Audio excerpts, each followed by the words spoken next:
All right, all right, all right. Let's make sure I'm not muted this time. What's going on, everybody? My name is Ian Robinson. I'm the lead ZBrush trainer here at Maxon, and I'd like to try to make learning ZBrush as fun as possible. So we're here to do another live stream. If you haven't heard of ZBrush, well, that's okay. That's what I'm here for. So if you have any questions, please make sure to come through and ask some questions. And also just a fun little announcement.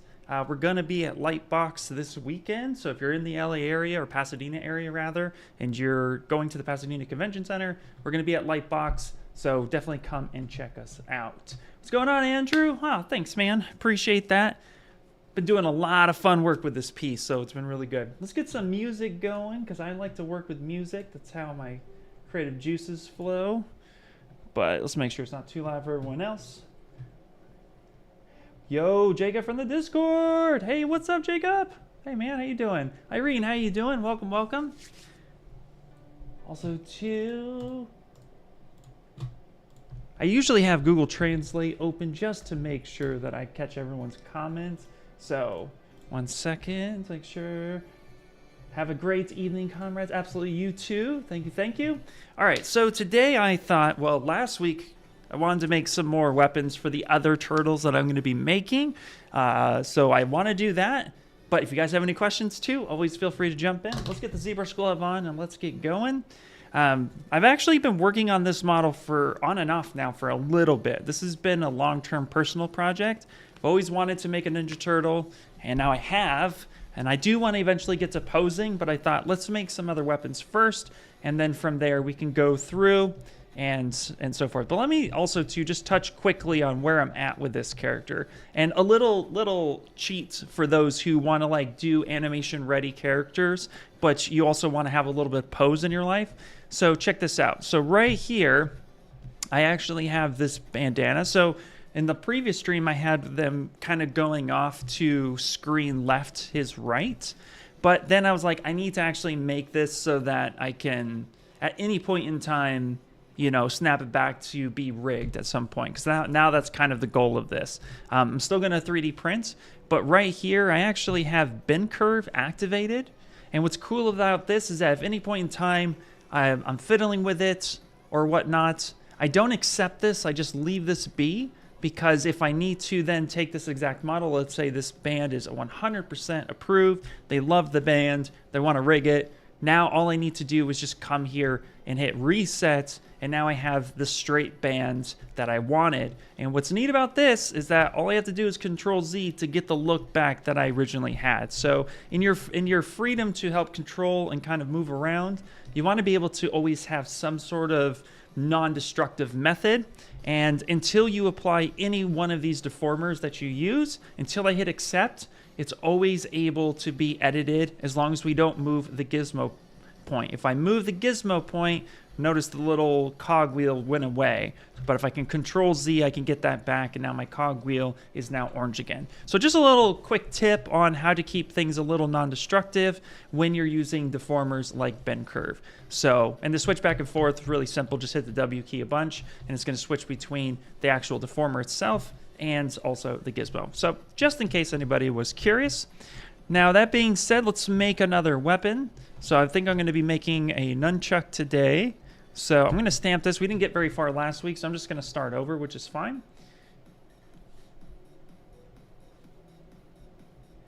For rigging, is it best to have it straight out for characters like that? So you want a really neutral position as much as possible in order for the bones to be established easily. So I typically set it up that way, but best advice is always check with the animation team.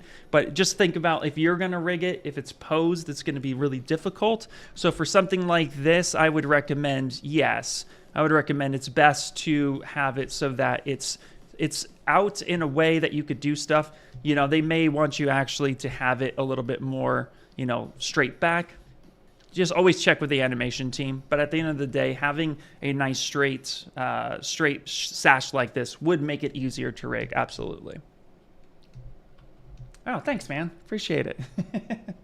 Okay, cool. So let's go ahead and get into some weapon creation here. So I want to actually, I'm just going to, am I going to solo that? No, I'm not going to solo that. I'm actually going to just throw him off on the screen, and I'm going to go ahead and switch. And let's actually get a new cylinder up here. And I'm going to go ahead and hit T for edit. And then I'm going to come down to initialize. And what I want to do is 32 quadrants is a little too much. So I'm going to start with maybe something like 12. That might be a little bit better for what I'm going for. Just a little bit more low res. Let's actually see what 8 looks like. Nah, maybe 10. Yeah, maybe. 10 might actually be better. I'm looking for a certain shape of it. Nunchucks can be round, but they also, some of them, depending on who's manufactured it, can also have some faceting to it. So maybe let's go 12. I'm going to be indecisive today, and we're going to pick 12. And I'm also just going to go ahead and shut off the V divide or set it to 3, which means it's only going to give me the edge loops that support this shape, nothing more, nothing less. I'm going to go ahead and say make Polymesh 3D, and now I have this guy here.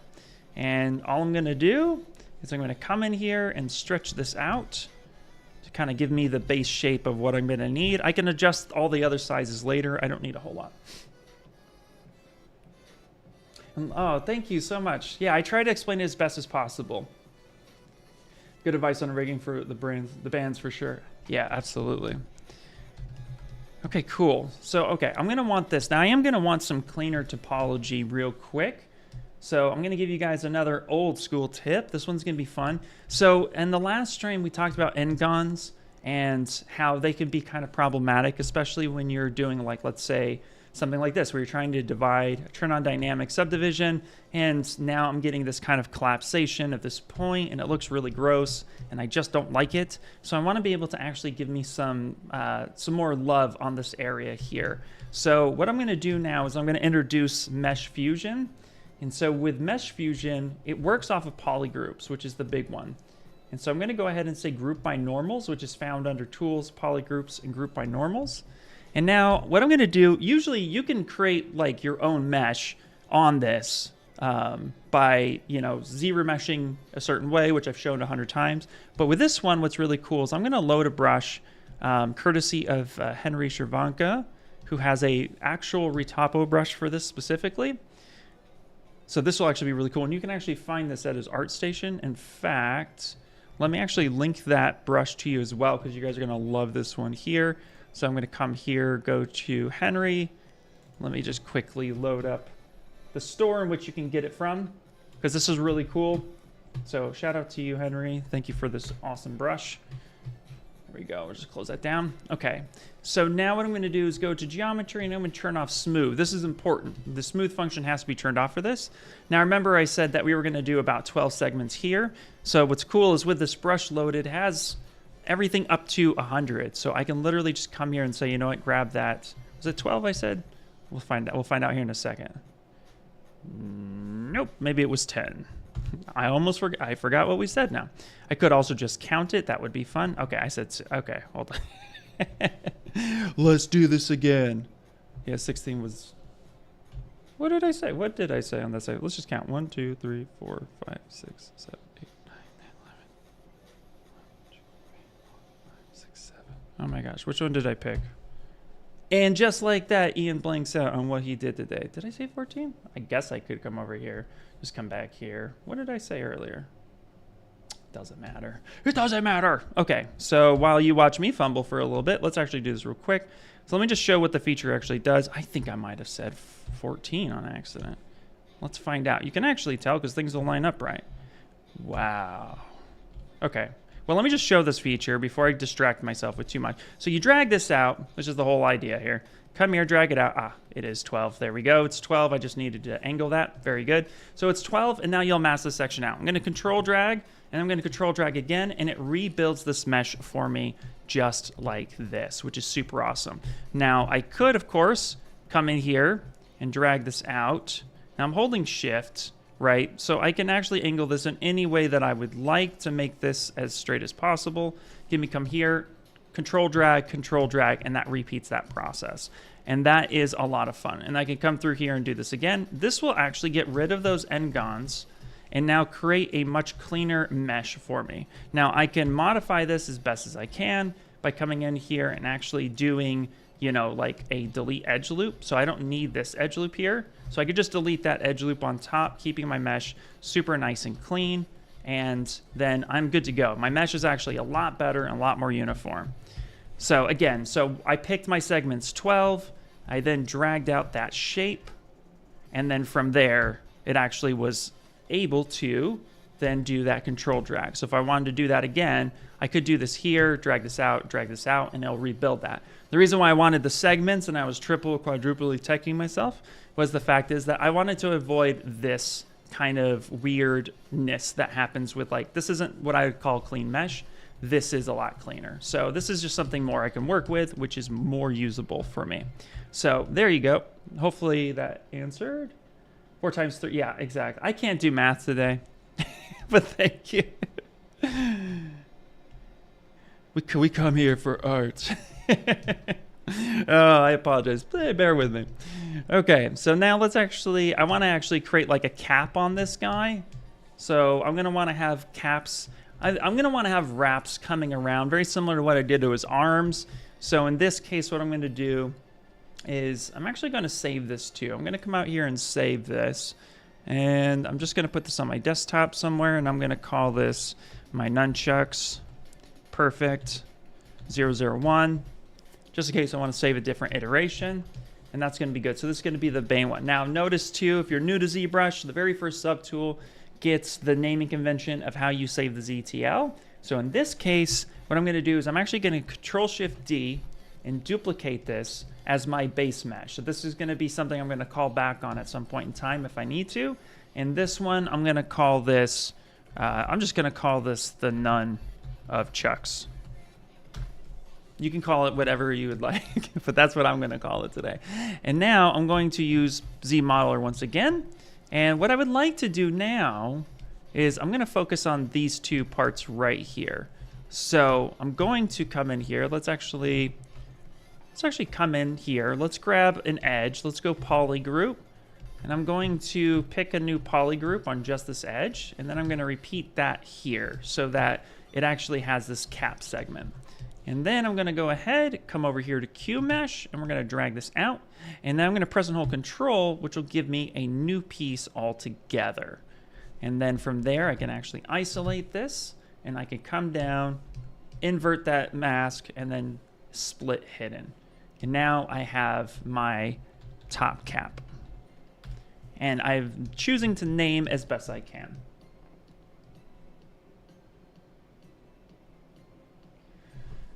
Does anyone know how to create dimensionally accurate bezel or rounded corners? For example, if you want exactly 3 millimeters curved edge on those nunchucks. So accurately as in a procedural method of typing in a number? No, not really. Everything, this is more of a visual program, so you're kind of more visualizing that.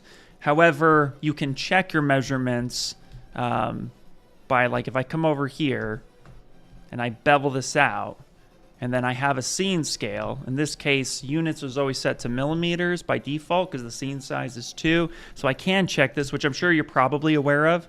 But if I turn on the transpose, and come over here and come point to point here, then I can come in and actually say that that's 0.1 unit. Once I get the scale master, I can then refine this, but it's not as simple as just typing in a number, at least to the best of my knowledge. But that's a great question.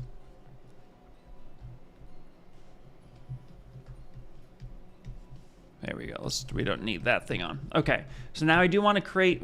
Actually, let's actually back this up just for a second. There we go. Okay, and I want to set this back over here. Beautiful. So I don't want to create a bevel just yet. However, there is something else too I want to call out. Talking about bevels here, we'll do this here in a second because there is something that we could utilize which is called BevelPro. So let's do that too. So I want to actually come through here and actually make this thicker. So I'm going to push this in.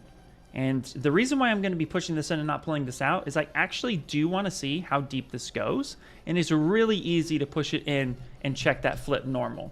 But what we could do to correct this is just come down to the bottom of the tool menu called Display Properties and just flip it. And that should ultimately, there we go. I just had a mask. So that should ultimately come through and that will flip your normals anytime. So now that's facing the correct direction.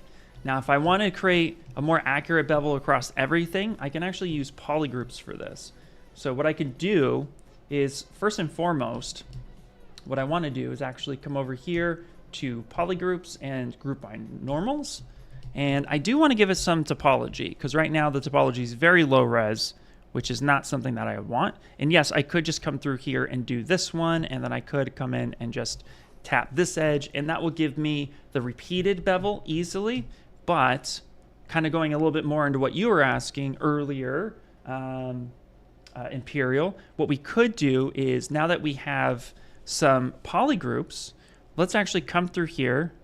Let's give us some topology. I'm going to solo this out, tap repeat on this edge in here to get the same amount of topology.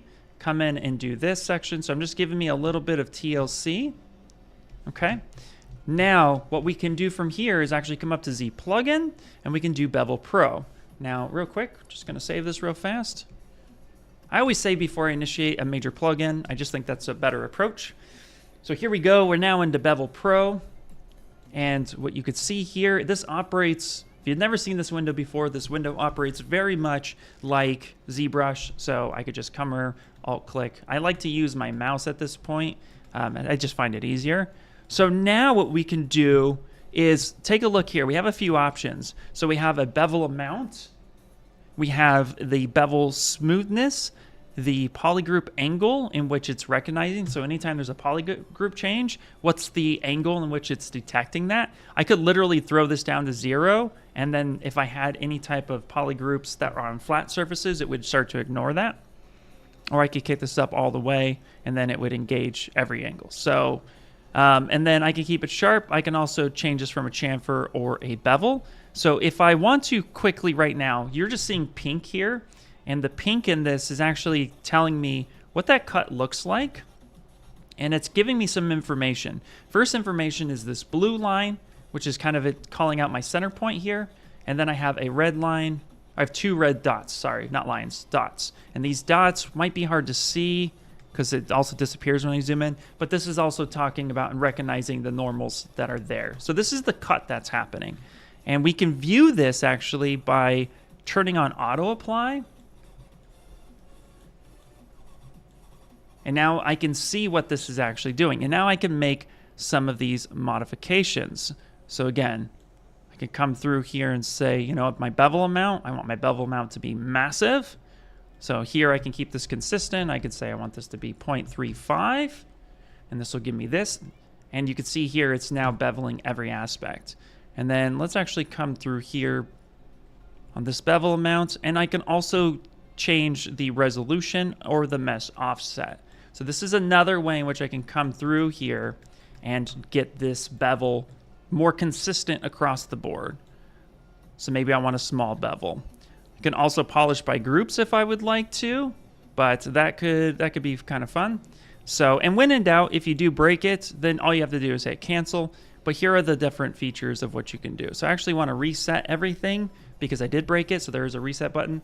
And this is something I can do. Now what's cool about this is if I do auto apply on, then it's going to go ahead and detect that we're going to make this official cut. However, if I would like to, let's actually come back down here, say something like this, give me a little bit more of a resolution. Okay, if I leave auto apply off and I say okay, then what's going to happen is live boolean will engage and you'll see your cuts. But what you'll also get is this cap right here. That is actually the cap that is making those cuts. And you can see here I have different caps. So these caps are actually engaged in making those cuts, and they're set to that motion. If it's set to positive like this one was, then this is actually adding. And if this is a negative, it's actually subtracting. So those are ways that you can go ahead and utilize those.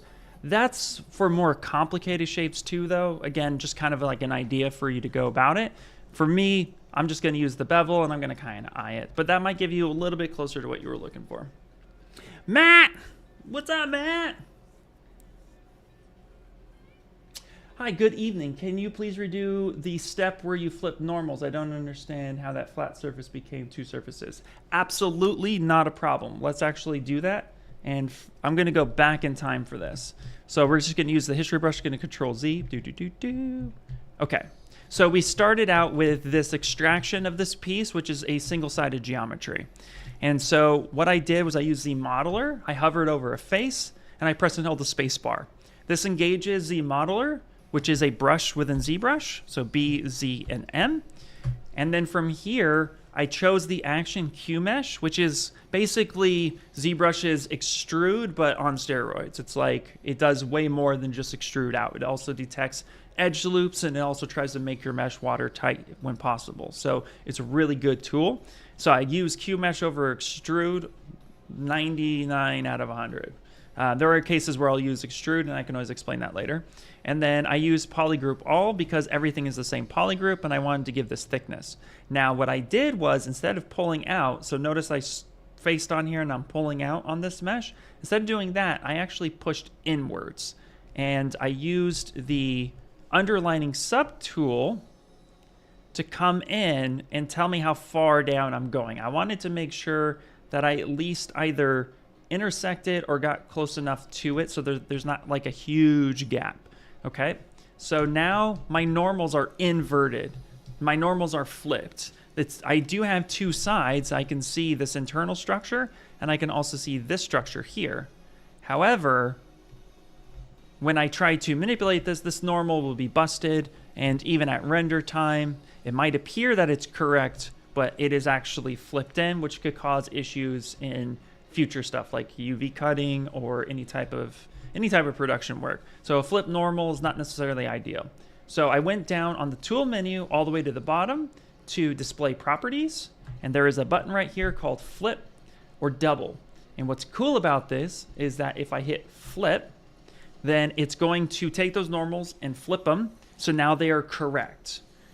Double is actually going to showcase both sides as if it's always correct. And where that's super ideal is if I do a temporary pull out right here, change this, and I have a single-sided geometry, when I turn it around, I can't see that single mesh. I only see this one mesh. So where double comes in is now when I turn double on, I can see both sides and manipulate both sides.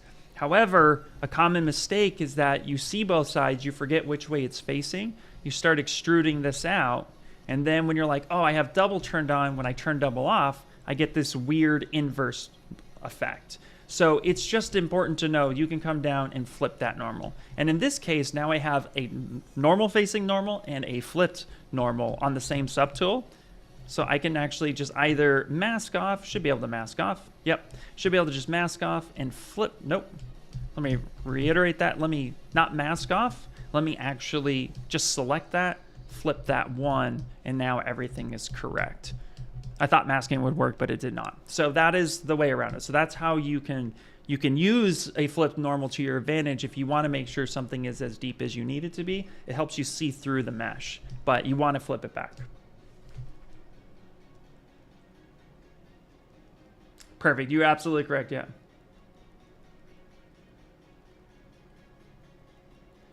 Never done it, but maybe macro with a 3mm fillet bevel or chancel measured before. Yeah, you would want to make sure that your scene scale is set accordingly, because a lot of the sliders are kind of, they're not one-to-one. That's the easiest way to put it. There's a multiplication happening. So yeah, macro coding might be the best way to go about it. That's a good point. Absolutely, yeah, ZModeler is very powerful and convenient. Okay, so let's put this back because I don't need that. And now I have this shape here. Very cool. Okay, before we get into too much detailing, let's actually go ahead and start making the chain itself. And the chain's gonna be super fun because actually I find the chain to be relatively a simple approach. And the way I would like to do it is I'm going to use the ring 3D, but I actually want to see something. So I'm going to save this real quick. I'm going to push this off over here because I'm going to switch out. And the reason why I shoved that nunchuck off to the side is because I didn't want it to do a stamp. I want to keep Leo here as much as possible. So I didn't want to do a stamp on that, but I do want to drag in a 3D. I want to drag in the 3D ring. And I want to see about modifying this to be a little bit easier. So again, I'm going to initialize, going to come through here, kick this divide down a little bit. Maybe say something like that. As well as I don't need 64, so maybe, what's 16 look like? 16 might be a pretty good number. What does 12 look like? 12 actually might be a lot better for this, so that'll be good. Okay, perfect. So that looks good. That's what I want.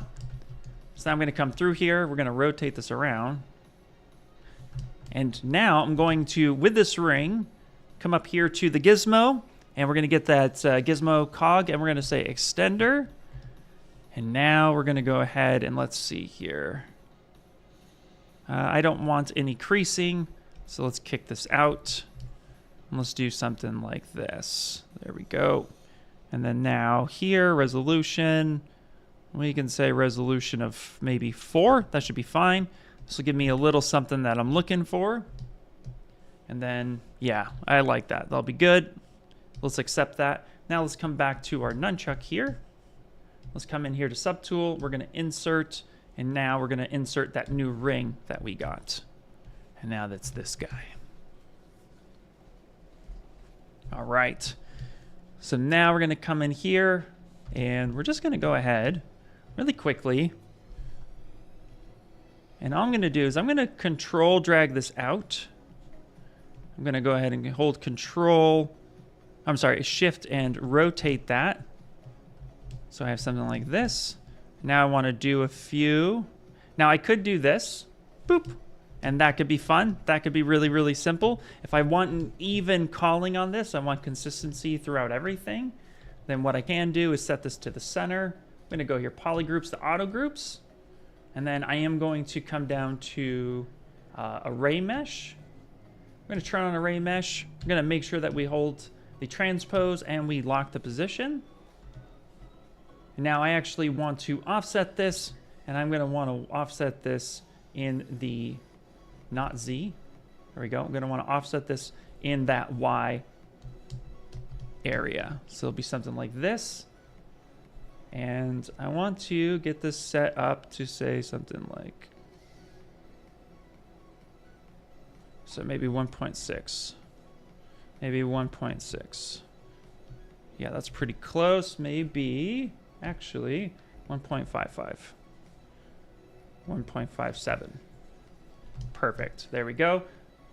And this can give me a repeated factor. Now, if I want to repeat this, if I change that number, if I say I want to repeat that 3 times, now this value changes, right? So now I got to just kind of come through here and say this is probably 2.5. This will give me just a repeated value, maybe a little bit less than that. So 2.4. There we go. So this will be a way to kind of showcase what that chain will look like without absolutely having it. And now I want to be able to move this around, right? But if I end up moving too much, oh no, this works out great. Perfect. Never mind. I was going to say, what I could do is if I needed to, I can always unlock that position and move it. But because we're just moving on the Y axis, that actually isn't really necessary. So, but if I wanted to rotate things around, I can change it. I can rotate. I can push this in, and I could maybe do something like that. There we go.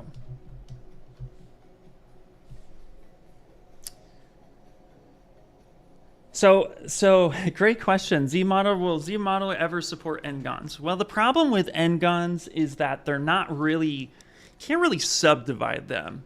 And that's kind of the issue overall. Subdividing an N-Gon just doesn't work well for anyone, at least not in my experience. So it's hard to support something when we have something as powerful as our subdivision. So that's where MeshFusion that I showed earlier comes into play, because MeshFusion will help you correct those N-Gons very fast. And it's actually been a mission statement of mine to help spread the love of MeshFusion, because that's been in ZBrush now.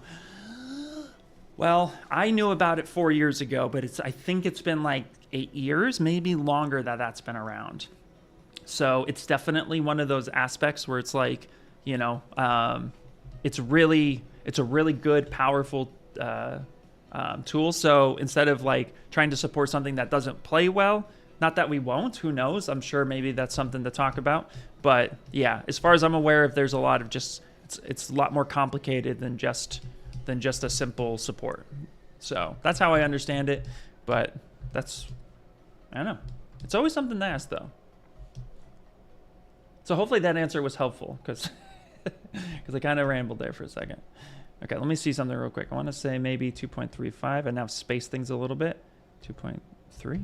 There we go. I did an inflate while I was chatting, and actually I'm going to want at least one more of these. So I'm going to say 4 repeat, and now I'm going to reestablish this number. So this is more like 3, maybe 3.1. There we go.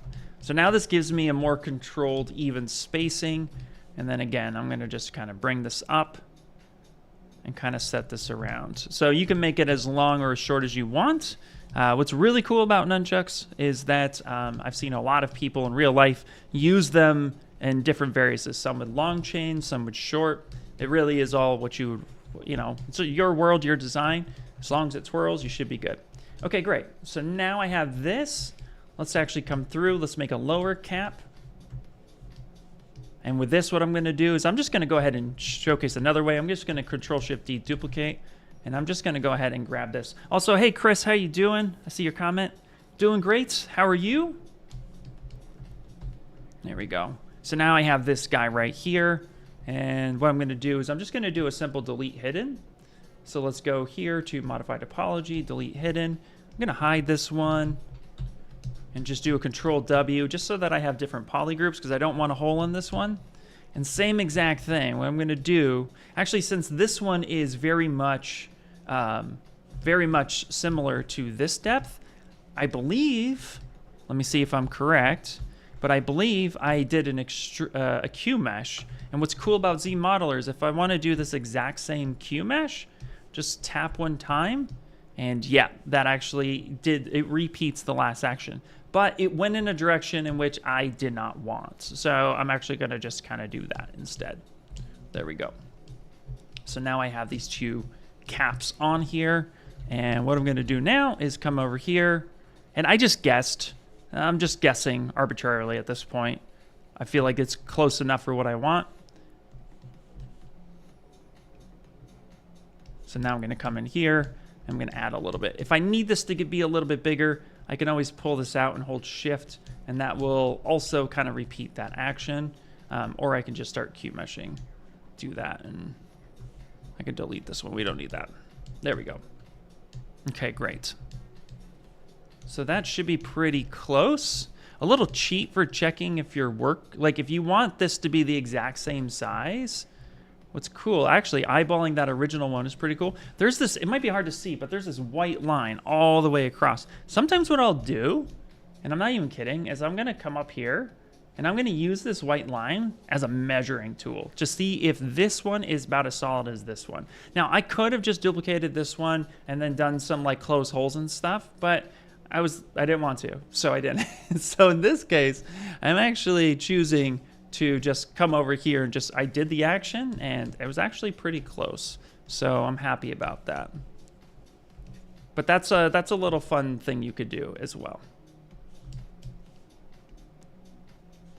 Giving you all the weird tips and tricks today. There we go. I'm gonna come in here, add this one, and I'm gonna come in here, add this one, and then what happened here? Oh, I must have touched a thing. Let me come in, delete this. I must have touched a thing. That's fine. That's close enough. Okay, great. Now I can come down here to this bottom one real quick. And let's actually, okay. Let's come in here, let's go like that. Let's add another one like that. Perfect. That one has a more closed hole. Hey, good morning, Rafi. How you doing? Always glad to see you. Oh, you're doing good, Chris. Awesome, awesome. Hexazer, yep. See, yeah, turtles. How does this topology divide? I guess you made that middle part with a circle like that, so that has the cap. Yes, on purpose. Absolutely, I did. So that's where the MeshFusion comes in, and I'll give you a really good example. So I'm going to solo this one out. Now, without using any modifiers, I'm just going to go ahead and I'm going to just do a simple divide. So I'm going to divide. I'm going to default divide, meaning I'm going to keep smooth on. I'm going to just divide this up. So now this is what this looks like divided up. This is how the wireframe itself is going to stretch. Now, I'm going to stamp this. Boop.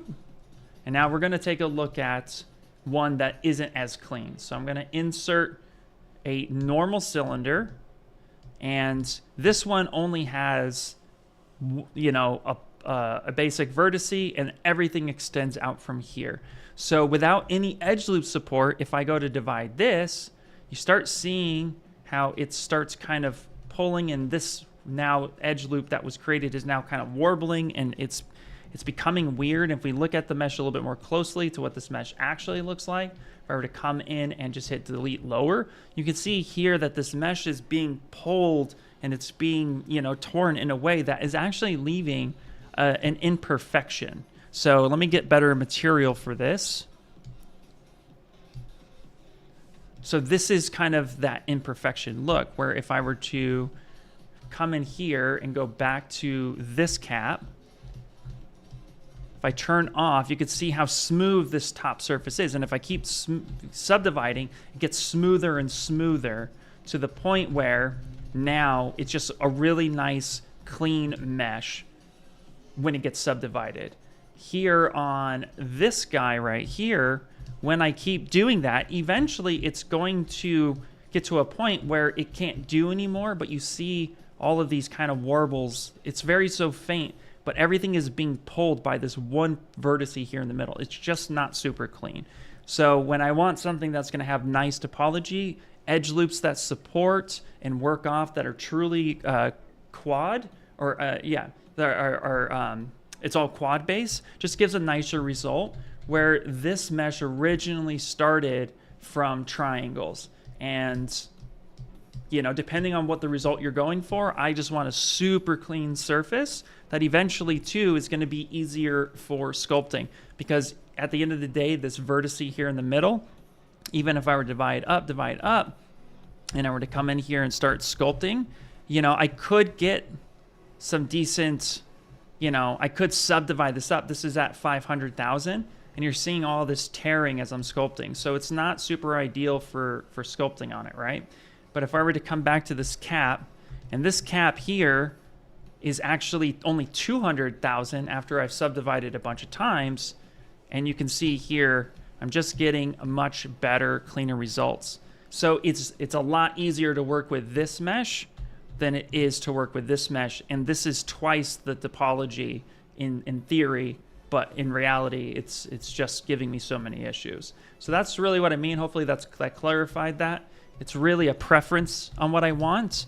I always try to keep everything super clean, especially if I'm going to ultimately end up doing anything for animation. Like I want to push this guy through Character Creator, so I want to be able to really set that up, and I just want everything that gets rigged to have nice, clean topology. So, great question, by the way.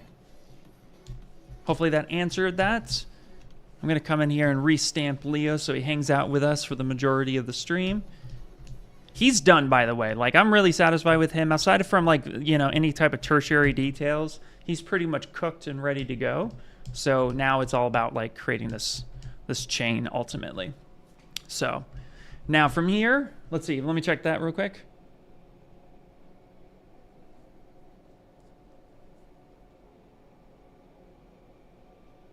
Let's see, are you doing all the weapons because you will do the turtles? Yes, absolutely.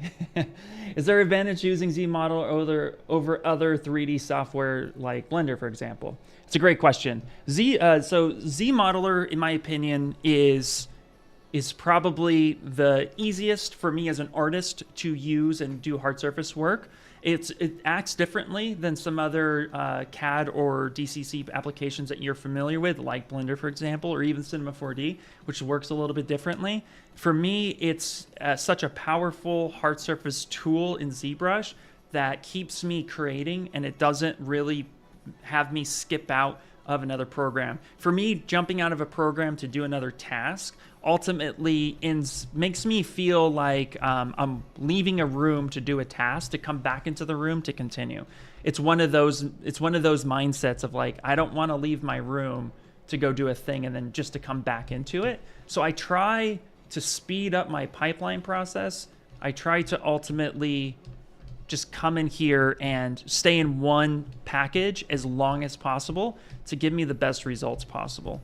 So, so to answer your question, ZModeler is ZBrush's answer to hard surface, and it's amazing. In fact, what I would actually implore everyone here to watch is we just had the ZBrush Summit. I'm going to drop a link real fast. We had a couple hard surface artists come in and showcase how powerful ZModeler is for them as well. So you can get a sense of that. In fact, I will give you Henry's, because Henry was amazing. And he showcased a lot of the stuff that I'm even talking about today. So Chervenka. Let's see if we have it. Should be day 3. There it is. In fact, I'm going to drop a link on when he starts up.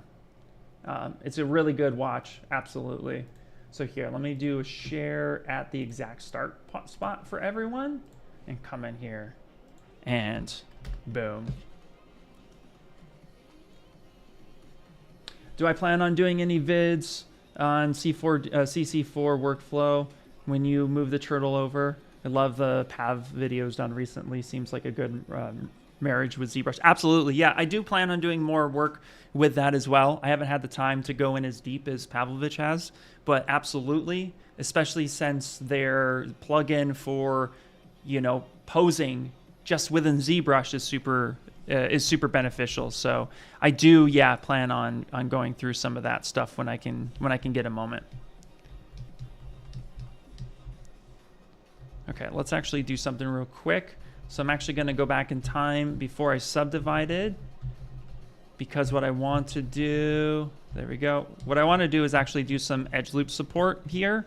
So I could do one of two things. I can either do edge loop support, or I can just come through here and do a crease by Polygroups, which will be super good, and then just have this natural fall off here, which I think I'm just going to do that. That's a lot easier to go that route.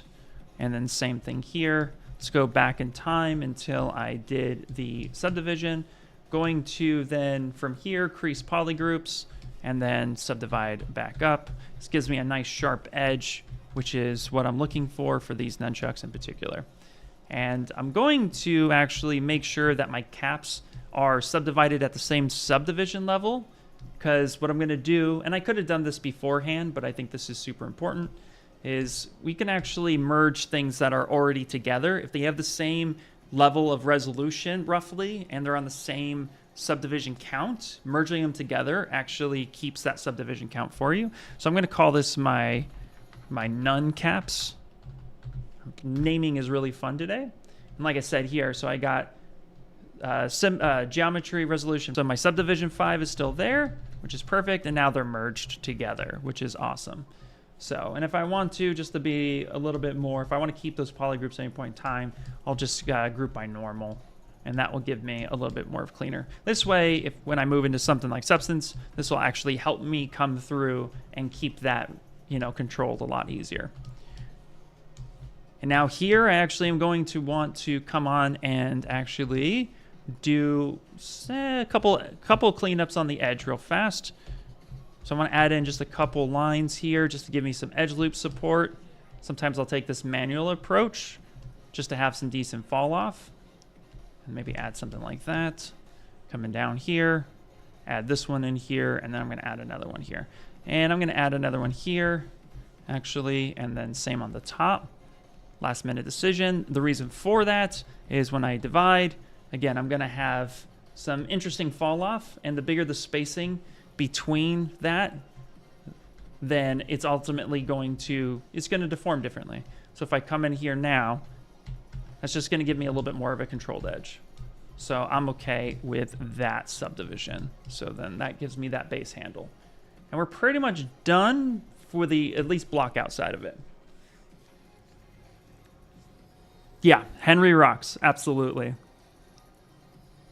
100% it's nice to keep your flow as an artist and stay in one software package as long as possible. Yeah, absolutely. Would be great if we can control plus rotate and extrude face. Currently, we can only control plus move. Oh, I like the way you think. Oh yeah, F for full frame. Yeah. Okay. So now what we're gonna do is I'm gonna come up here real quick. I'm gonna go ahead and kind of get that area smooth, just kind of see what that's like. So I'm doing I'm simply just doing a dynamic subdivive, and then I'm doing control and an inflate to give me a little bit more thickness. Because when it subdivides, it kind of, when it smooths, it kind of rounds a little bit more, giving me a bigger of a gap that I don't want. So now what I'm going to do is let's just go ahead and accept this. I'm going to make this into a mesh. So now this is actual chain. I'm happy with the results of this. And from here, let's actually thinking, because I just dropped my blank on this. Oh yeah, I was going to do polygroups and come through here. Okay, fantastic. Now what I'm going to do is I'm going to basically, I want to now kind of get things, I want to get the other side to this eventually. So let's actually get some wraps done on this. So I was playing around and I have an idea on how I want this to look. I'm thinking about having the wrap spiral all the way down and then having like an extra twine on top of it, giving me just a little bit of like, almost as if there's like a cord wrapped around some fabric. That's kind of the idea that I have here. So in order to do this, what I'm going to do is I'm actually going to, let's save, and I'm going to get back out of this. I'm going to come back into a simple brush, and we're going to go with the helix. I'm going to drag this out, hit T for edit,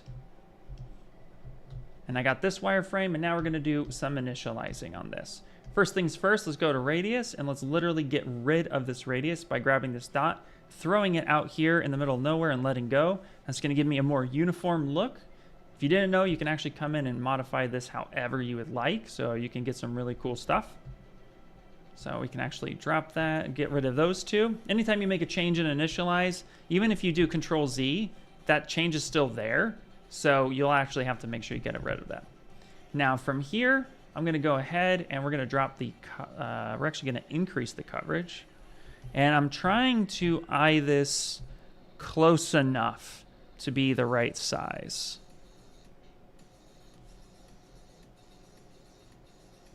Let's see here. Now, as I increase the coverage, notice that my resolution is getting a little more interesting, right? It's getting a little bit lower. So I'm going to have to, modify that as much as possible. This was originally at 8, which is good for repeating. So I might just leave it at 8. But what I want to do now actually is cut the subdivision down to 3. And now you can see here, I'm actually getting like kind of a band that's starting and it's coiling all the way down. And this is actually, yeah, this is a lot what I'm going for. So I'm going to leave this here, and then I'm going to go ahead and say make Polymesh 3D. Now I'm going to bring back this the nunchuck itself. Now I stamped it to give me a rough size of how this should work, but so I'm probably going to be doing a duplication at some point. So real fast, let's put this over here. I keep stamping them here. It's for the algorithm. Now I have this guy. Where are we? Yeah, this is the guy. Perfect. So now let's come over here and let's actually insert a single edge loop right down the middle. And then we're going to come here to polygroups and we're going to do group by normals. I'm going to isolate this band right here and we're going to delete the rest. So we don't need the rest. So let's come through here and let's do modify topology and delete hidden.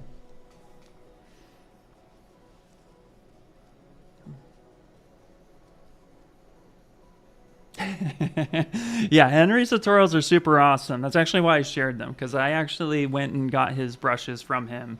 And so definite shout out to him. He did a lot of work that I didn't want to do, so I use his brushes with some hard surface stuff all the time. Henry's amazing. So yeah, definitely shout out to him. Check his stuff out. All right, so now I got this. Now what I want to do is actually come through here and kind of modify this a little bit. But I'm going to need to do this on my actual nunchuck itself, right? So I'm going to come in here. I'm going to insert my guy right here. There it is. Let's scale this bad boy up. Perfect. And now I'm going to have this come through. And let's see. Say something like this. Now, I'm going to hover over this edge. I think I want to extrude this out. So I'm going to come through here, start extruding, press and hold the Alt, or sorry, press and tap the Alt just to give me a little bit more coverage. And I'm going to kind of kick it in to say something like that. So I want this to be a lot closer, a little bit thicker of a band. Say that'll be good. And now I'm going to come through here.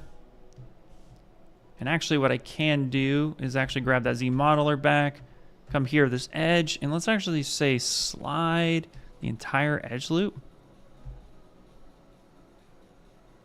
No, that's not going to work. Okay, that's fine. I wanted to see if I can push that edge loop all the way through. But nope, I might be able to just do a mask partial, mask that whole section, because it's just slightly flared, and I want to push that in a little bit. Okay, great. What I could also do too is just come through here and actually just re-delete these. That will kind of do a straighten out all on its own. Just move this point just a little bit more like that. Okay, great. Now let's actually come through here and do an interactive elevation. So it kind of pops up a little bit. It gives me something more like this. Kind of more of that like traditional grip you might see. It's kind of flared out a little bit because we're going to add some twine going all the way down the bottom.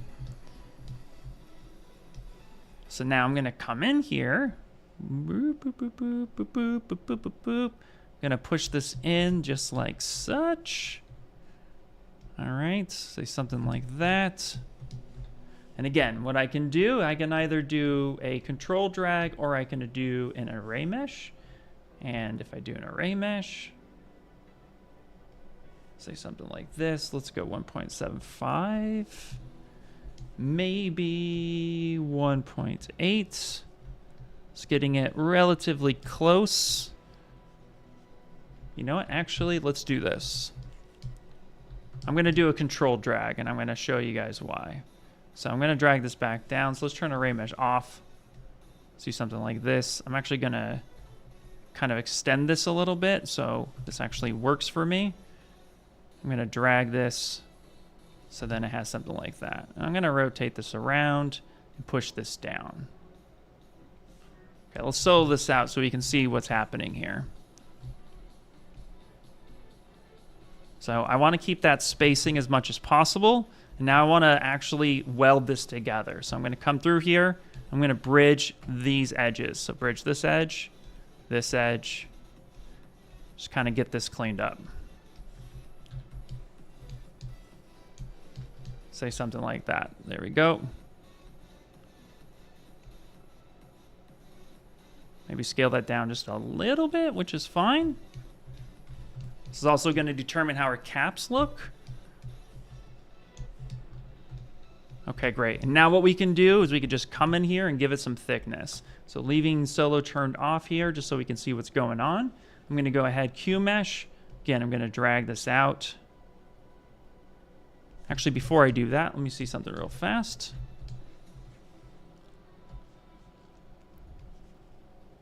Let me see. I'm actually just kind of modifying and making sure that this doesn't deform. So giving it a little bit of edge loop support there. There we go. That should be good. Okay, great. I always try to check in on the questions. All right. So now let's give it some thickness. So I can do thickness with that QMesh drag out, or, and actually real fast, let's give it a little edge loop support here. So I always like to give edge loop support where it makes sense, because I don't want this pulling, pulling away too much. So if I Control Z and notice this edge is gone, right? When I hit D, it really drops. Here's the normals of that edge, and look how far back it pushed, right? But when I do this and I get that right up there, look how much that actually stays in shape. So I want to make sure that I get that nice control and push that edge loop back so that it's close enough and really doesn't fall off too much. Just a little bit more control for that. And then we can come up here to geometry, dynamic subdiv, we'll turn on dynamic, we'll add some thickness to this. Now the thickness is, well, it's up to you how you want to go about doing that. Say something like this. That might be a little too much, but if you do like the result you're getting, you can actually kick the offset inwards and get something a little bit more of what you would like. I'm actually going to be doing a kind of like have this tuck in a little bit. I'm going to be doing some sculptural stuff. So this will be good enough for me. I'm going to say, let's actually get the move transpose. Oh, it's the wrong one. So it's the move. There we go. So I have extra brushes installed in here, so my shortcuts have changed. Usually it's B, M, and then T for the move topological, but in this case for me, it's going to be J. And the reason why I want the move topological is I want to be able to tuck in and affect just one part at a time. And this will do that for me. So I can actually get this up. I can actually pull this in. I can just affect this. Even though they're all connected, that move topological is really helping me affect just what I want. So in this case, it's this. There we go. Kind of stretching that a little bit. I could also too just come in here, center this, and then make sure that that's pushed up the way that I want. This will give me this kind of nunchuck here. Okay, great. So now I'm not worried about that space too much. Let's do the same thing down here. Hey, Josh, how you doing, buddy? Thanks, man. I'm much appreciated. You can guess what turtle we'll be doing next by the one I started with. All right. So now we have something like this. Now I'm going to control deflate that in just a little bit, just so that I have that tuck. Now here, this is where you can start making these modifications, right? So in this case here, I can do kind of a little bit more of a scale, and that control scale just gives me just a little bit more workaround, which is really helpful. Or what I can do, again, I can drop this all the way down to the beginning. I can actually delete the lower if I wanted to. And then, actually, let's not do that. Let's just keep that scale. Let's just do control scale. That's fine. It's okay. That looks like that. I like it. Perfect. Now let's get some twine in here. Let's actually get the twine looking a little good. What's up? What's up, Jamie? How you doing? Thank you. Thank you. Again, if anybody's new, definitely please feel free to ask questions. Okay. Now, coiling, wrapping this all around. Notice we're using dynamic subdivision for this. What we're going to be doing now is we're actually going to be control duplicating this and shutting off the actual dynamic subdivision. Okay. And then from here, all I'm going to be doing now is I want to actually frame this a little bit more. So I'm going to come in here. We're going to come up to, I want to do, what do I want to do? If I go to stroke here and I do, here, let's do this. Let's actually come in here because I want to do this. I want to have this nice control for this. So we're going to go crease. I'm going to do crease polygroups. I zoomed all the way in, come through here. What I'm going to do is I'm actually going to get the Z modeler, and I'm just going to go crease, and I'm going to edge loop partial and remove that crease there. Did that remove that crease? Nope. Remove that crease there. Yeah, I just want that one crease on that side there. I could probably just like uncrease everything instead of doing it the hard way and probably just coming in here and tapping that guy. Come here, crease, partial, boop. There you go. I think that did it. Yay, awesome. That was way faster. Just come in there, crease. And then now I want to come over here to stroke, and I actually want to frame mesh by my creased edging. So now this follows that whole wrap all the way down the pipeline. So now I can come in here and just do, you know, let's see, not multi-tube. I just want regular. Yeah, actually, yeah, it's fine. Curve multi-tube is good. Come in here, tap one time, and then come all the way through. Oh, it stopped right there. Why did we stop right there? I didn't ask you to stop right there. I didn't ask you to stop. Let's see here. Let's try that one more time. Maybe just, let's do this. Let's do this. Stroke, maybe just border. Yeah, that seems to be a lot better. I'm gonna get 2 of them though, and 2 is not what I wanted, but that's okay. So I'm gonna come over here and tap and get that wrap all the way around so it looks like that. And that should be okay, so that's fine. And now what I can do is actually come over here to auto groups, grab just what I need.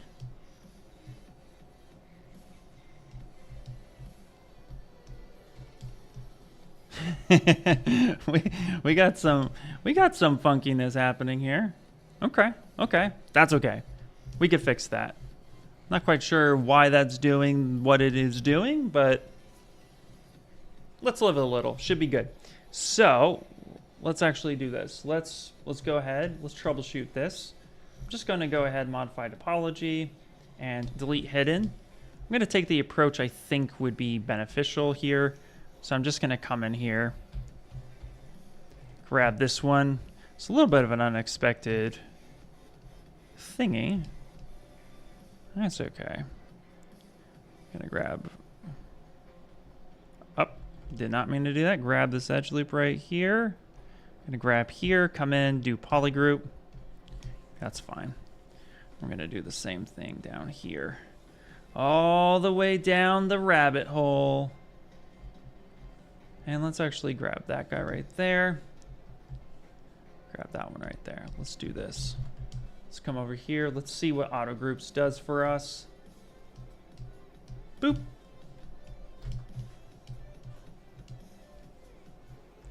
Yeah, that actually works.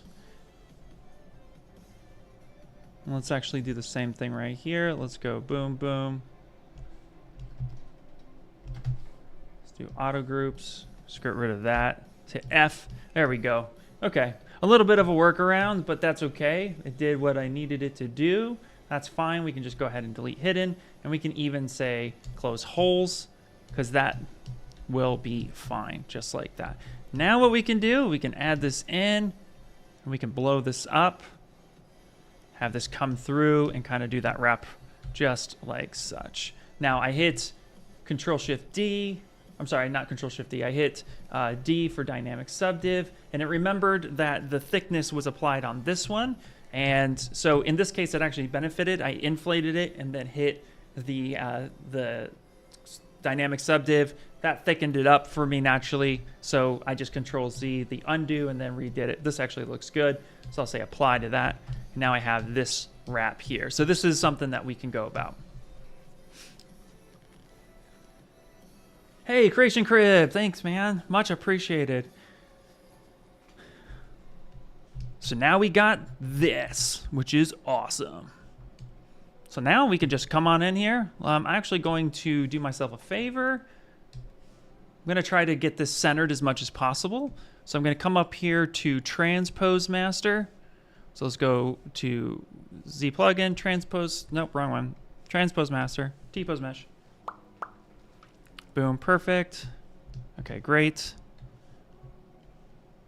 What I'm gonna do, just maybe send this to the center. I want to turn this on, and I want to put this about in the center. I'm gonna try a thing. I like doing that, so that's fine. And then I'm gonna go ahead and then send this back. So I sent the chain to world center, and ideally the reason for that is so I'm gonna delete my lower subdivisions on this, and then I'm gonna do a mirror and weld on the Y.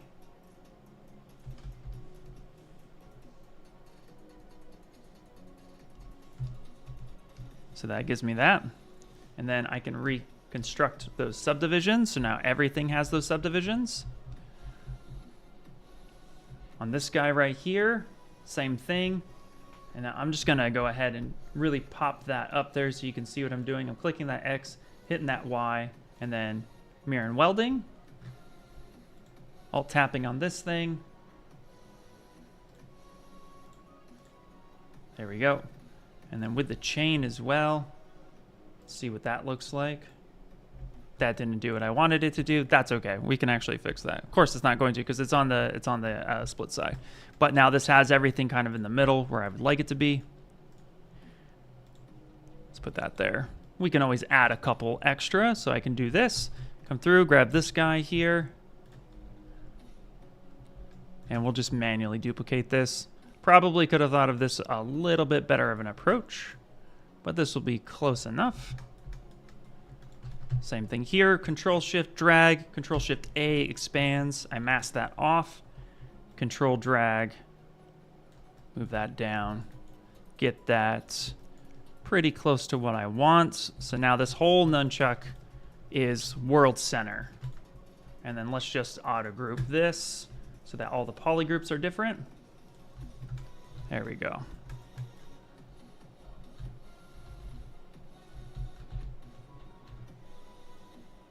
So now you can see what that looks like. So there is our nunchuck.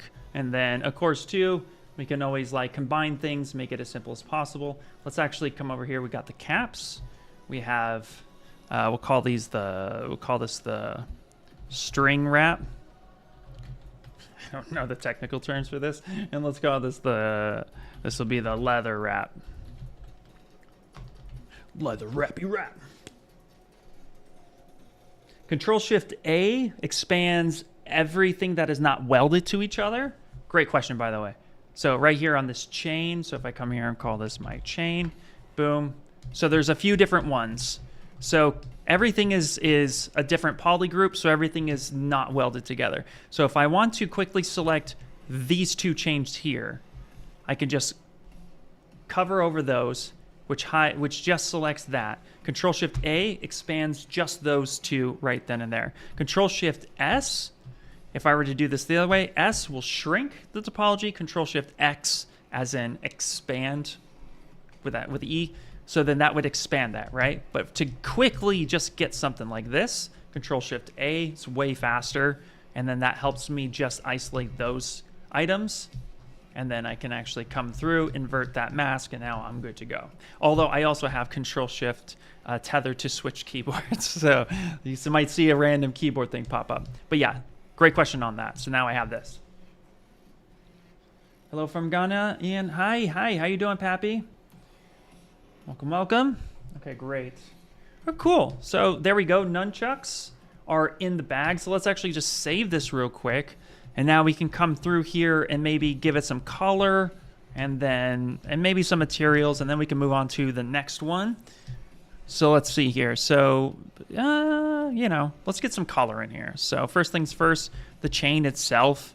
I'll do like a light gray for this. And let's just RGB. Let's actually just pop up this brush. And not brush, color. Let's just stamp this over here. Fill that sucker up there. Maybe we have a little bit of kind of semi-gold material. So let's just fill that. This would be a little bit more of a brown. Say something like that. So fill that object. And Yeah, that should be okay. Oh, you know what we didn't do? You know what we didn't do? I'm just noticing it right now. We need to also mirror and weld this guy right here. So let's go to geometry, delete that, come here to modify topology. So there's an empty space right in here. So mirror and weld. Not X. There we go. Something like that. Very cool. Easy enough. And for that, actually, let's make that a lighter color wood. Yeah, let's make that a lighter color wood. Maybe something like that. So let's come back up. Let's fill object. And then on the wraps themselves, let's actually get them kind of like a dirty white, like an off-white color. Yeah, there we go. Yeah, that'll be fine for now. We can choose our final colors when we head over to Substance at some point. Won't be today, but we can do that. Hello from Michigan. Hello, hello. You are absolutely welcome, Nate.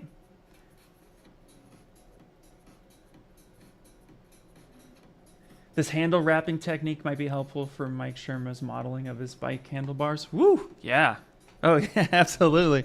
You know what's funny was last week we covered how to make Leo's hand wraps, or how I approached Leo's hand wraps, rather. And then that got me thinking how I could do something that spiraled down. And that was actually the result that I came up with, and I thought that was really cool. So I'm glad you guys liked that one. How am I zooming like that? Great question. Shift M for magnifying glass. And that this will help you kind of zoom in and see. And what's cool is you can actually modify this. So if you come on up to Preferences and you come on down to Magnifying Glass, there we go. So you have a magnifying glass, you have your radius, how big something is. I think that by default it's like 100, and I kicked that up to 200 just because I like it nice and big. And then from here, you actually have a fade.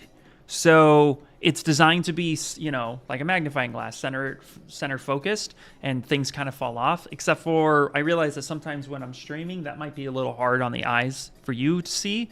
So I pump that fade all the way. And then you can control how much you zoom. I think by default it's set to like 1, but I found 2 to be really useful, especially for streaming. And then of course you can change the curvature, you can change the opacity, you can change the frame and the shadow work. All that's, I left that at default. And so it's just Shift M, and that turns that on and off. Especially too when you're like trying to see, you know, the little bubbles. Like, I'm sure you've all done this, or you go down to deformation and it's like, I need to click this little bubble right here. So that magnifying glass and the mouse, I just come over and be like, okay, I want to polish, but I want to use the bubble. So I find that helpful to also select the things like that X, Y, and Z that's so tiny up there in that button. So I'll do that sometimes. So yeah, Shift M. All right. So we got the basic of Nunchucks down. We could spend time detailing it, but I actually would rather save this out, and then let's actually create, let's do Raphael's size. So let me get some reference on that real quick. I have an idea what they look like, but I want to see, I think it has a very similar wrap technique for the handle as well. So if I go Sai, Teenage Mutant Ninja Turtle, yeah, it's pretty fun design. Okay, and yeah, there is that wrap technique, and then a cap. This one's going to be really cool. I actually think this one's going to be really fun to build out. Okay. I'm going to go the more realistic approach, which is they're more round, not squared off. At least that's what I'm seeing. I know there might be some more squared off ones, but I think the round one might be more fun and look overall really cool. And I know size are definitely designed for like a one-piece construction so that it's all one piece, doesn't really come apart. And the one I'm looking at is really dope. So let's actually do that. So let's make sure that we save this. So let's come save up, Nunchucks. So, you know, in fact, I'm going to just rename this all together and just call this Nunchucks base mesh. This way I always have it, and I can call back to it for other stuff. That'll be close enough. Again, all the like detail work, we'll leave that for another day. Nope, not load. Did not mean to do that. So let's do this. Let's actually, you know what we're gonna do? We're gonna put this right up here, hovering above Leo's head. There we go. And then we're gonna switch out. Yep, say switch. And let's go ahead and grab a traditional cylinder. And then from there, do I want to do cylinder actually? Yeah, well, let's do it. Should be fine. And maybe the same approach. Initialize. Maybe get this a little bit lower. Ooh. Okay. You're watching me think. I actually.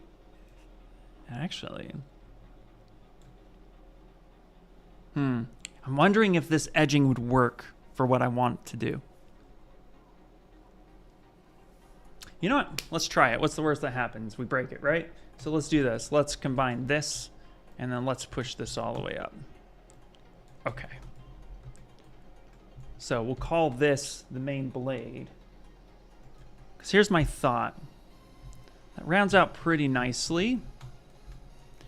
So let's come back up here. Mr. Henry, you're a lifesaver. And I'm going to come over here. Let's go polygroups, group by normals. I'm going to drag this out, say something like this. Perfect. Let's come over here, geometry, clean that up. Maybe I didn't really need to do that particular. That's a little low res. This might be too low. This might be too low, actually. I'm kind of changing my mind now. I'm very much changing my mind now. Let's redo this. Let's pull this back up. Let's go our base cylinder. Let's drag that out. Okay, we're clearing it. All right, go there. Perfect. We're in edit mode. Let's go initialize. Let's do 6. 6, I think, will be better. Yeah, 6 will be better. That's fine. And then let's go make PolyMesh 3D. Just bring our Leo back. Leo, come back. Where you going, buddy? I don't know. They don't pay me to sing. Sorry. Here we go. So nunchucks, boom. And then let's go ahead and switch back to this guy. All right, here we go. Okay. Do it! Oh, yeah. That's how yours are made? Nice, nice, nice. I'm going to take my sweater off for a second. It's getting a little warm in here. Yeah. I had a thought with that 4 points, but I thought against it ultimately because I figured it's going to be hard. I mean, we could have stitched it together, but I'm going to try something. I want them to be more round. I don't want them to have any super sharp edging. I don't know. Yeah, we'll see. We'll see. The fun part about creating anything is you can do it again and again, and if you don't like something, that's okay. So what we're going to do here is I'm first going to create the actual blade aspect itself. I'm going to kind of work backwards. So I'm going to do the blade itself. So I'm going to come in here, mask this section off, kind of come up and do a slight taper, something like this. There you go. Yeah. And then with Henry's beautiful stuff, I'm going to come in here. I'm going to make polygroups, group by normals. Come in here, turn that off. There we go. A little bit cleaner of a mesh. Actually, let's just come in here. Didn't mean to grab that color. I just wanted to turn on symmetry. There we go. Say something like this would be pretty cool. Maybe place that a little bit more there. Rebuild that. Why is that like that? Why are you the way that you are? Oh, okay. Oh, okay. Oh, okay. Do I have anything? No. Interesting. Let's try that again. Gave me a little bit of a funky dunky bit. Oh, there we go. Okay. Probably just exceeded more than I wanted it to, which is totally fine. Come over here, do the same thing, drag this out, boom, done. Awesome. Actually, I didn't want to do that to that one yet. I'll show you why in a second. Now from here, what I want to do is actually just come over here, get some edge loop. Come come in there.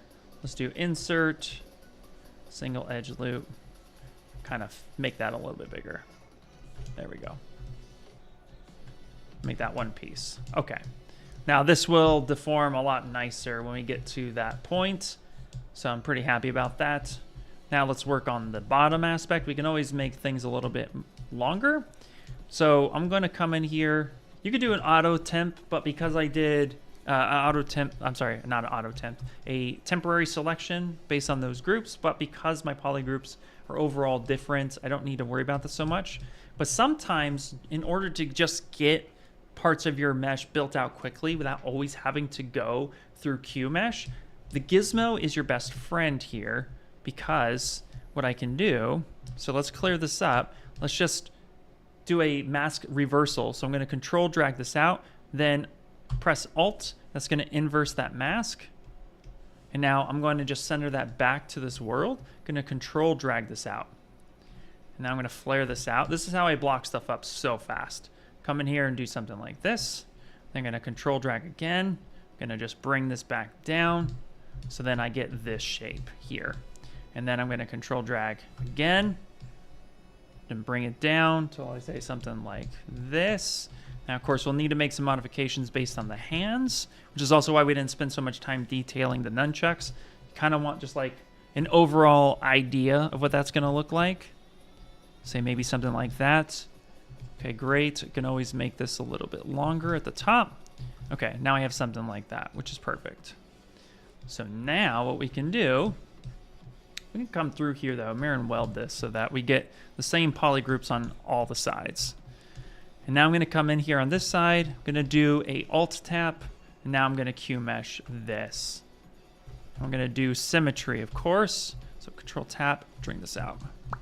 Say something like that. Now this one's going to be a little bit more squared, so it'll be important to add some edge loops here to kind of go through. So what we can do is we can actually hover over this edge, insert multi-edge loop, and actually, yeah, let's do a interactive elevation, because I'm going to want to flare this out a little bit, which will hopefully give me a little bit more roundness. But then this happens too. This flares out. So we can do that later if we want. Right now we want to kind of have like a good shape to it. I could have, yeah, absolutely. It's just what my brain thought of first. Yep, absolutely. I could also, this is too large. So yeah, we could just do inset, drag that in there, say something like that, and then come in and then QMesh that out. Again, like kind of like leaving the room for 5 seconds, right? I kind of try to just think of like, I don't want to be switching tools too often. So in my case, a lot of times I just ultimately will just sit there and think of like, what do I think is the best way to go about it? So it's all about just, yeah, your approach. It's your world. Okay, so now the fun part here is that there's a natural bend to this. And I've actually been thinking about how I wanted to approach this for a little bit now. So here's the thing. I'm actually going to drag this out. I'm going to turn on local symmetry here. And I'm going to scale this down. Say something like this. So yeah, so I've been kind of thinking about this for a little bit of time. And we're going to add some resolution here, because I'm trying to keep it all one piece, because I'm a madman. So let's come in and add some resolution to this. Okay.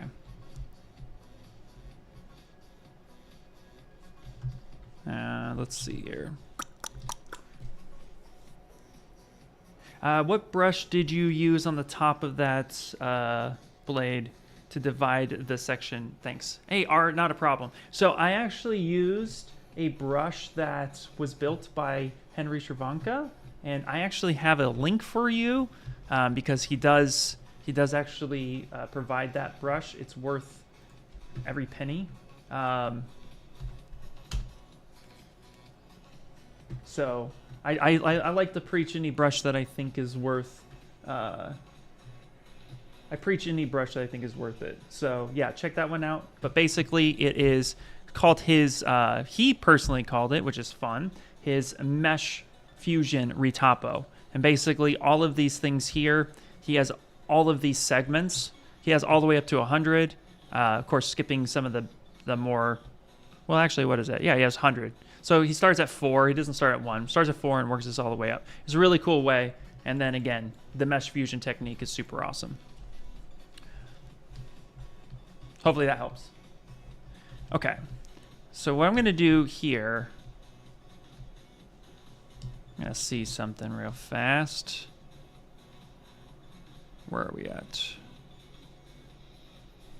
Okay.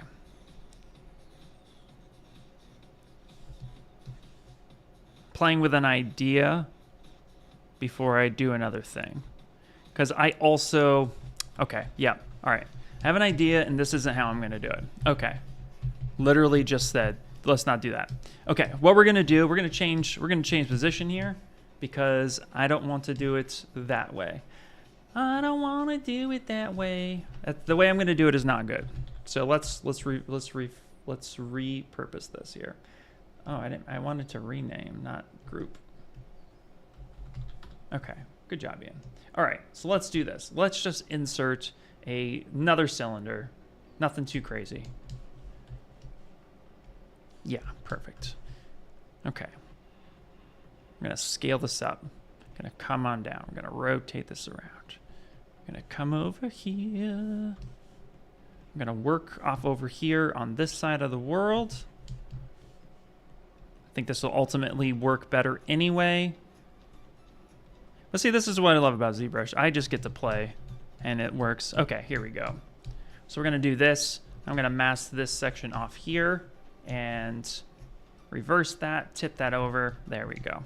And let's do the same thing. Let's come over here with Henry's brush. Okay, this is 6-sided. So let's come in here. Let's just do, say that. And then let's make sure smooth isn't turned on. Make sure our polygroups are good. So let's go polygroups, group by normals. Drag this out. Make sure that our mesh is looking pretty decent. Boom, boom, boom. I'm just gonna go, I have solo turned on. I don't want that. There we go. Do the same thing. Drag that out. I didn't mean to do that. Let's just come over here. When solo's turned on, you can't see when you drag out your IMM until you get it, and then you got to resize it. I don't want to do that. I want to do that. There we go. I'm just coming here real fast. Delete that edge. And delete that edge. I guess that wouldn't have mattered, actually, that internal one. I'm just going to go ahead and ultimately flip it. I didn't need to go about doing all of that. Just that first one's going to make sense. So insert, and then let's get this going. I want some good resolution. Okay, now we're going to do the proper bend. Oh, actually, let's scale this down. There we go. Okay. My brain is moving 1,000 miles an hour. All right, let's do that. Let's see. Did I miss anything? Cowabunga dude. Yeah, absolutely. What's up, Andre? How you doing, man? All right. Okay, here we go. So now the proper way to do it. Let's come in here, and we're going to go back to bend curve. There we go. So now the fun part is we get to really just kind of move these things around, right? So I don't want local sim turned on.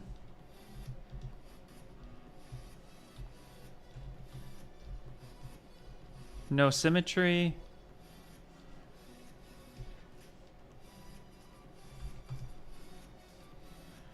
Let's turn on 1 second. Where are we at? Symmetrical off. It's that green cone. There we go. Nice. Okay, so now let's just drop the resolution down just a little bit. So we're going to move this up. Say something like this. I'm going to kind of move this around. I'm going to increase the resolution. And we're going to play with this. If I hit D for, dynamic subdivision, this will give me a better idea of how the thing will look. So let's actually move this way. And I can always correct anything I think is too much. Just getting a decent flare out. So I'm actually getting some pinching here. So I can do one of two things. Let's actually do this. I'm gonna reset this. And then let's back this up actually, because I'm being lazy. And let's actually just redo this with less edge loops. You can always add more, that's fine. Come through, set this in the center. Come in, bend curve. Again, symmetry is turned off, perfect. Let's drop that resolution down. There we go, that's a little bit better. Okay.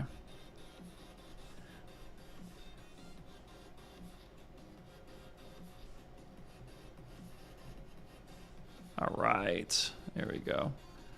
This will be a lot easier to deal with. We can get this transition a little bit easier, a little bit cleaner.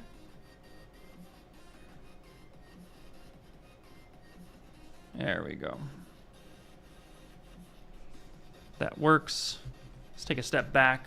Let's take a look at that shape. Shape is actually quite nice. So we can actually just bring in just a little bit more resolution. Yeah, say something like that. Let's flare that out just a little bit. Maybe bring this down, bring this over. Yeah, we'll have it kind of flare just a little bit downwards. That's kind of cool. I kind of like how that's moving. I can push this up like this. There we go. Say something like that. Let's go ahead and accept that change. So when I smooth that down, that gives me this. Now I do have a little bit of pinching here, right? So I want to prevent that. So I'm going to come in here and I can add a single edge loop right in here. And then let's actually grab our mask lasso. Set this in the center here. I'm going to rotate this just a bit. I'm going to kind of flare this out just a little bit. Kind of move that, say something like that. There we go. And then these areas here, we can actually reset this and kind of scale this down. It's a little bit more uniform. Invert that, maybe soften that mask a little bit, maybe bring that in. So we're getting something a little bit more like that. I think that can work.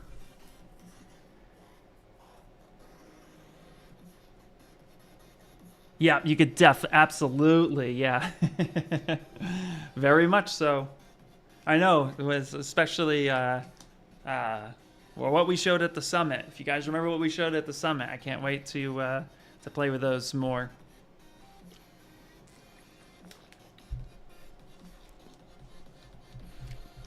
All right, all right, all right.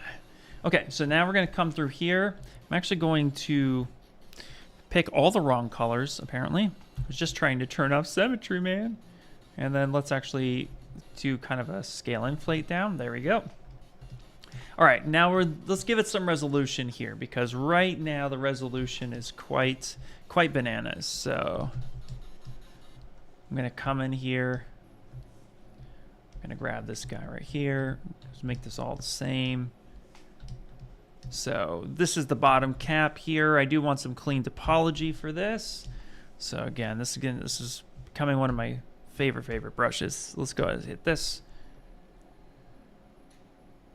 Let's grab this guy. Can I make this a different? No, let's drag that out. I'm being too nitpicky, I understand that. Let's come over here. Let's make sure that when you divide, smooth is turned off. There we go. I find myself sometimes being a little too nitpicky with when I want to do a very specific thing that I'm like, it ultimately is not going to matter. So if you're like me, then try to breathe. It's going to be good. All right. So now we have this guy right here. Let's give us some resolution. So I want to come through here and let's just grab that guy right there. And then on this edge, we're going to come in and grab this right here. So now if I hit D, gives me that more rounded effect. Now what I want to do with this actually is I actually want this to kind of come to a point a bit. So, or at least some sort of point. So I'm actually going to grab these 2 points, and I'm just going to go ahead and QMesh this, but I'm going to press and hold Shift for this to drag that point a little bit more forward. And then I'm going to come in here, interactive elevation, kind of come in like that. So that gives me a little bit more of that classic tip that you would come to expect. And then again, what I'm going to do is I'm going to kind of mask this section off, maybe do a little bit of a light invert, and just kind of do, maybe come in here and just do a slight modification taper. Yeah, there we go. That's cool. That way it's not flat. Just gives me that control. And see, what's cool about that is now I can do that with this guy right here, right? So I can come in here. Let's delete this internal one. Let's get this guy right here. Again, QMesh coming in, pressing and holding Shift, kind of tapers that up a little bit. And then coming through, give me these something like that.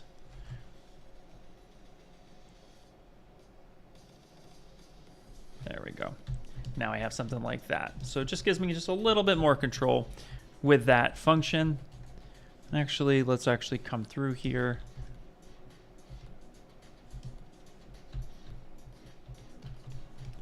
Let's mask that off. There we go.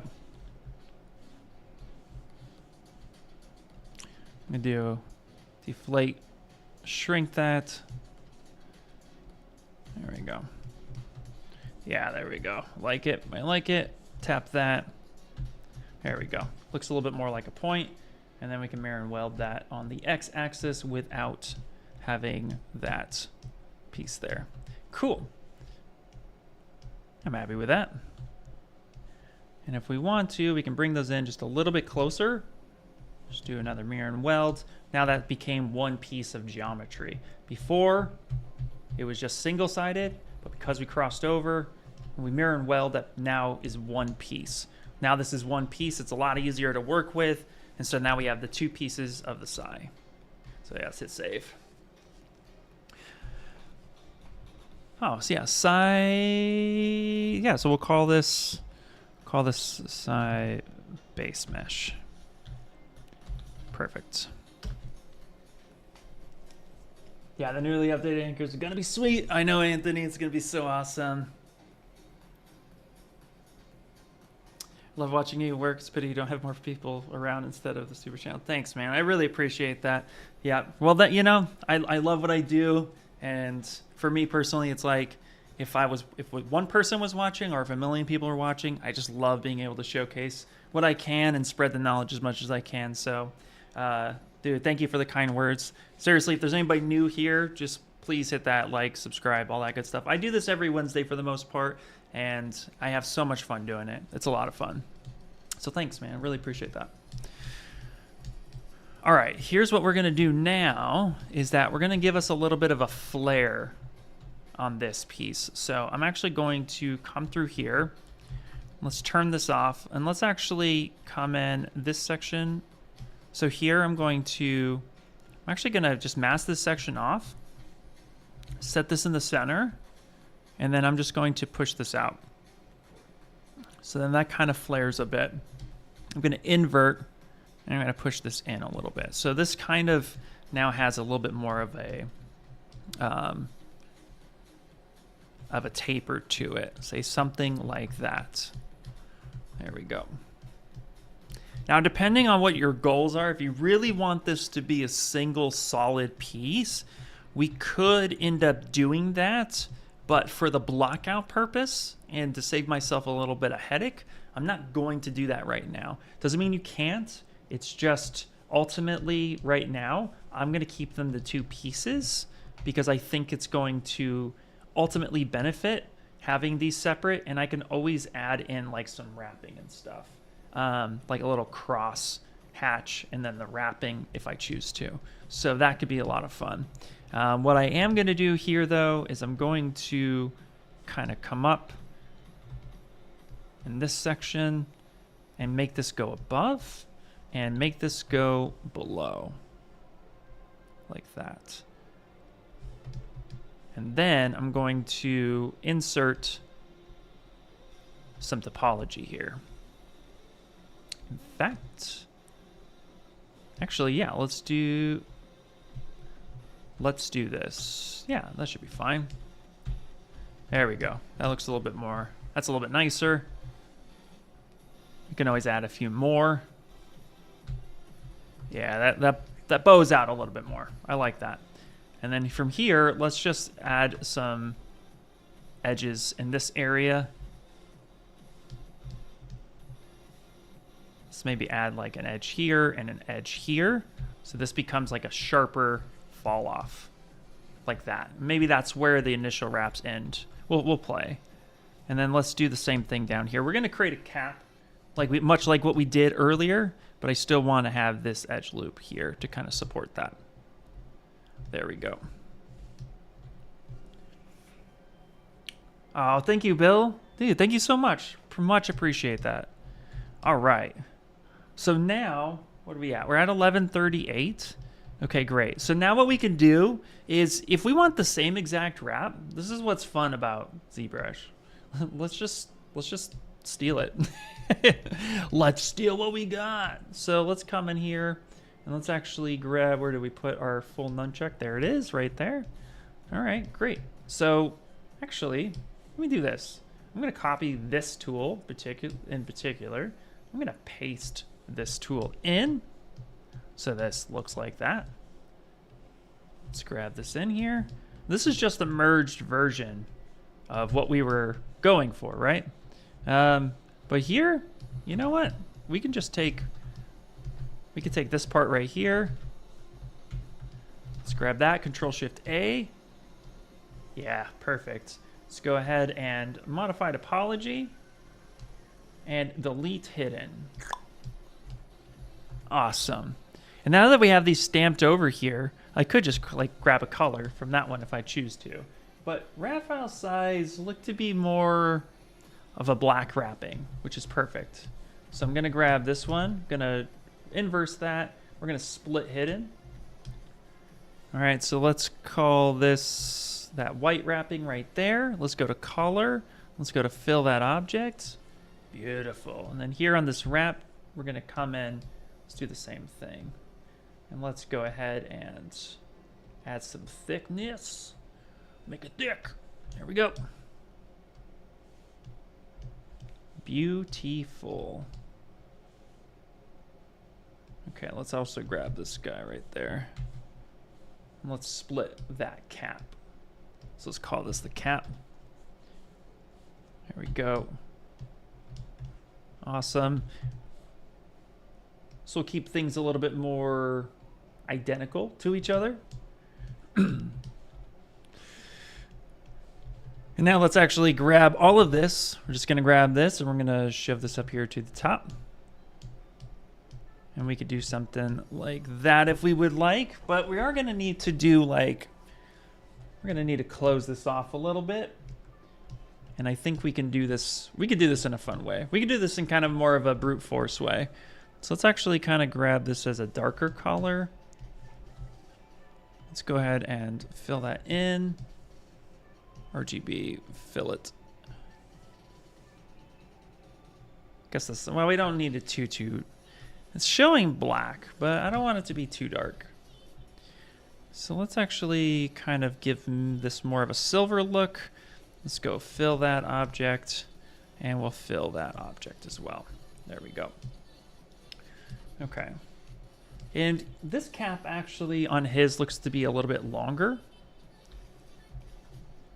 So we're gonna grab this guy and we're going to come in here and we're gonna grab this very top piece right here. So let's grab this.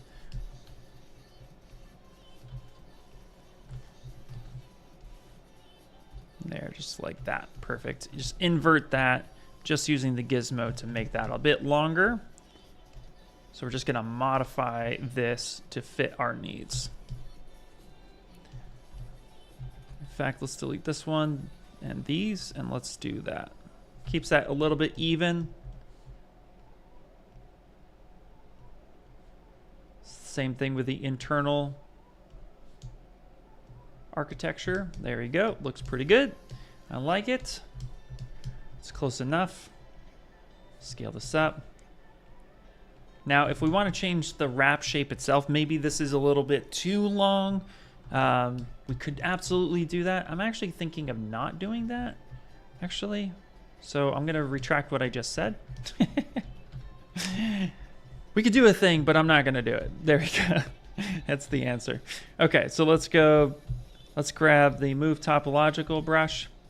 Now, here's the fun part. So I'm scaled. I'm maxed out.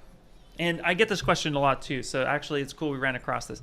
I have this shape here, and I'm maxed out at 1,000 draw size, and I want to go bigger with my brush, and I can't go bigger with my brush right now. It's capped out here, and that's no fun. So how can I go bigger with my brush if I don't want to change the scene of my actual, you know, the size of my scene? Although it's probably wise that I do that. So, but what I could do is come up here to Preferences, and I could come up here to Draw, and now here is our cap. So I can kick this up to, I think 5,000 is the max, right? So now I can come through here, and now look how much bigger my brush can be. So I could absolutely do this and get a much bigger brush if I would like. However, I take this capped out as like an indication that my object is too big for the scene. Like this is a massive object. So in this case, what I'm going to do is I'm just going to scale things down. Now, when you're using Dynamesh, this might affect you a little bit, but now look how much bigger my brush is naturally just because I scaled that scene down. So just something to kind of keep in mind. You don't have to do it that way if you don't want to, but when your scene is like really, really massive, then this could cause a little bit of conflict. So being able to come in here and just kind of scale it all up or down might make it a little bit easier overall. So just being able to do that would benefit as well. So just kind of food for thought. I'm gonna reset this in here, make that a little bit smaller. Okay, so what we can do now is I actually want to end up just ultimately tucking this in. And so what's cool about how a lot of wraps will end is they'll just kind of wrap into each other, you know? So we could do the same thing. We can kind of come in here. It's more of a fake it till we make it anyway. So we could just kind of come in here and make this have a nice little bit of a tuck-in period. And then we can do the exact same thing.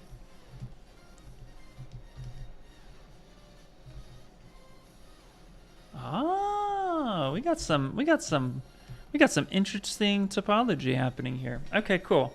Is this, what did we do, Ian? What did we do? Let's figure this out. So let's come over here to, let's come on up over to Polygroups, Auto Groups. Aha, okay, cool.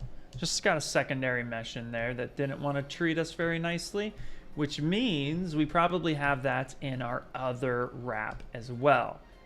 So we're gonna delete hidden on that. We're gonna tuck this back in. We're gonna come in here and move this around.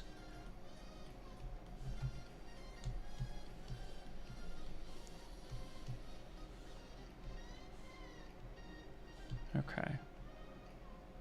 There, something like that. All right, that should be pretty good. Come in here, tap, tap. Let's scale this up. All right, let's go ahead and hit save.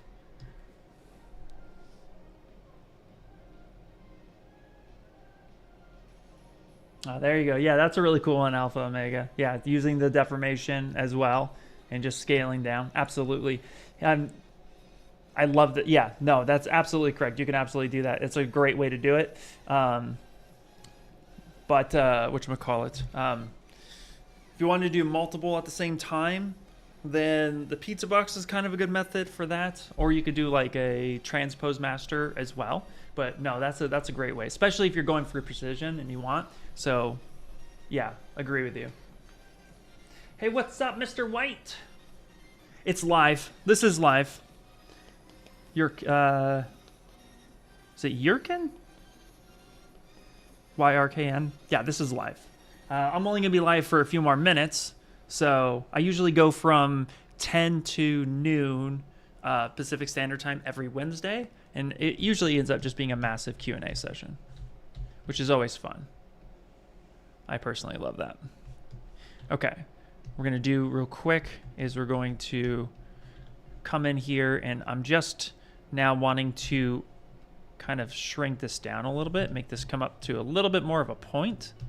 It's a little too big. Here we go.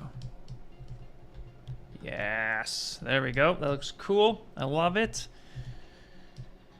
And then let's see, do I want to do a wrap like X here? There's not one on his. Actually, there's not one on his, so that I may not end up doing that. But they are a little bit skinnier in that section. And then, you know what, let's go over if we wanted to weld this as one piece. Let's do that, because that actually, I think that's where I'm gonna go with that. I think we're just gonna treat this as this kind of wrap, especially since we're running out of time. So let's do this. So yeah, okay, digging it. Let's make this one piece. So what I'm gonna do is we're gonna save it first. Always come up and save your work. So I'm gonna hit save. That's great. Let's come on up here and actually rename something. So we're gonna go strap wrap. Then we got cap, and then we have leather wrap. Leather wrap, which is perfect. Okay, we're gonna move this side part up to the top. And then we got this one. Now we're gonna go to V2 and we're just gonna focus on these two parts for the rest of the stream. So we're gonna come in and let's do this. So first I wanna cover real fast the why I'm gonna do what I'm gonna do. And right now, let's focus on the vertices. So here, you'll notice that this is really low res. Like this is only 138 active points for this portion. And this one is only 378 active points.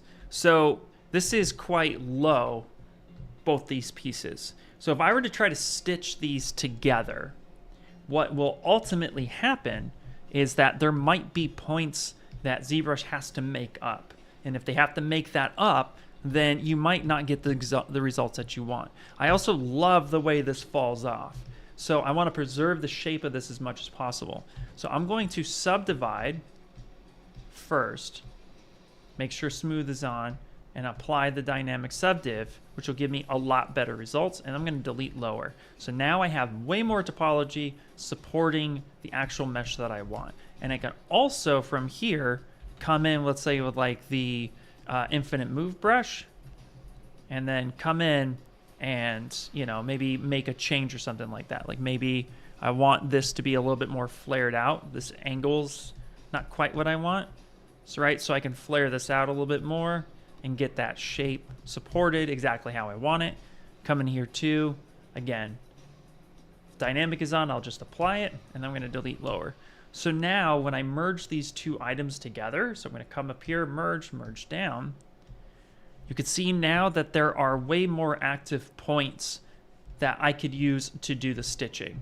Again, if it was super low res, then ZBrush might have to make up some points. You might get a lot of triangles, and you might get a lot of information that's unwanted. If we want this to be all one piece and have some really good topology, then this is what we can do. So in this case, if you want to merge things together, I would start here first. Once I have this, I'm going to go ahead and do a control tap on my history and make sure that the history is exactly the way I want it. I'm going to call back to this at some point. And now we're going to come in here and we're going to go here. We're going to click on our remesh by union. And now the stitching down here is what we're looking at. Now I'm going to want to clean the stitching up a little bit. So I'm going to go ahead and say accept this. Have my symmetry turned back on. I'm going to turn on the smooth brush. And what I'm going to do actually is knock down the smooth to 0. We don't need RGB, but I'm going to turn on Sculptris. Now I'm going to pick a small brush size. And I'm going to start smoothing in this area. Now the reason why I turned smooth off, like as in I didn't just go Z add off, I went Z intensity down to 0. It's because I actually want to rebuild the topology by tessellating and decimating, which is what Sculptris is doing all at the same time. so I can come through here and get more topology in this area.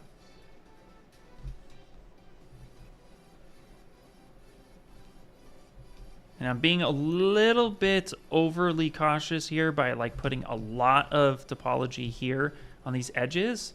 But as it gets closer, hopefully this will give me a lot better of a result that I'm looking for. And that's going to be good. Okay. So now I have this, right? Now what we're going to do, I'm going to go ahead and make everything one polygroup. And then I'm going to use the slice curve. So slice curve. And I'm going to slice in this area here. Now what you could do as well, if you don't want to use the slice curve, we have some pretty clean mesh. I can actually come in here. I had symmetry turned off for some reason. And come in here and grab this, make this one piece, you know, make that one thing. And come in here, maybe make this another polygroup. Just want different topology here.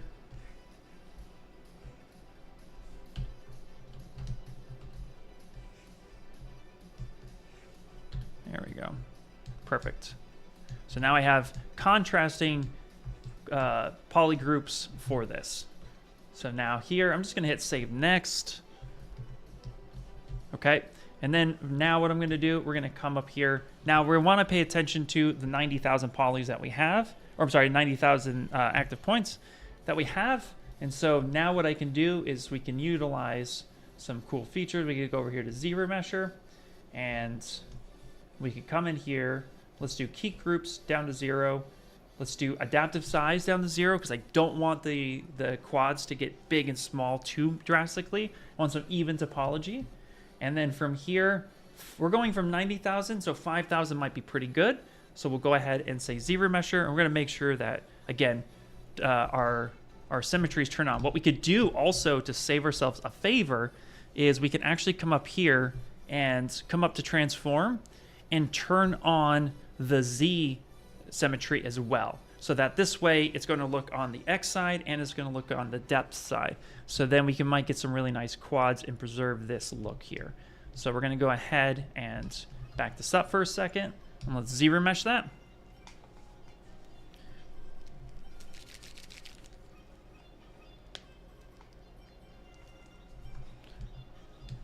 All right, very cool. That actually looks quite nice. We're going to go half that size, ZRemesh that again.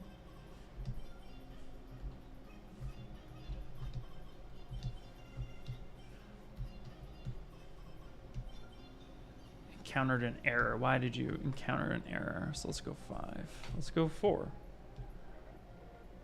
Okay, let's back up. Not sure why it encountered an error. So it's encountering an error. So we're going to do close holes.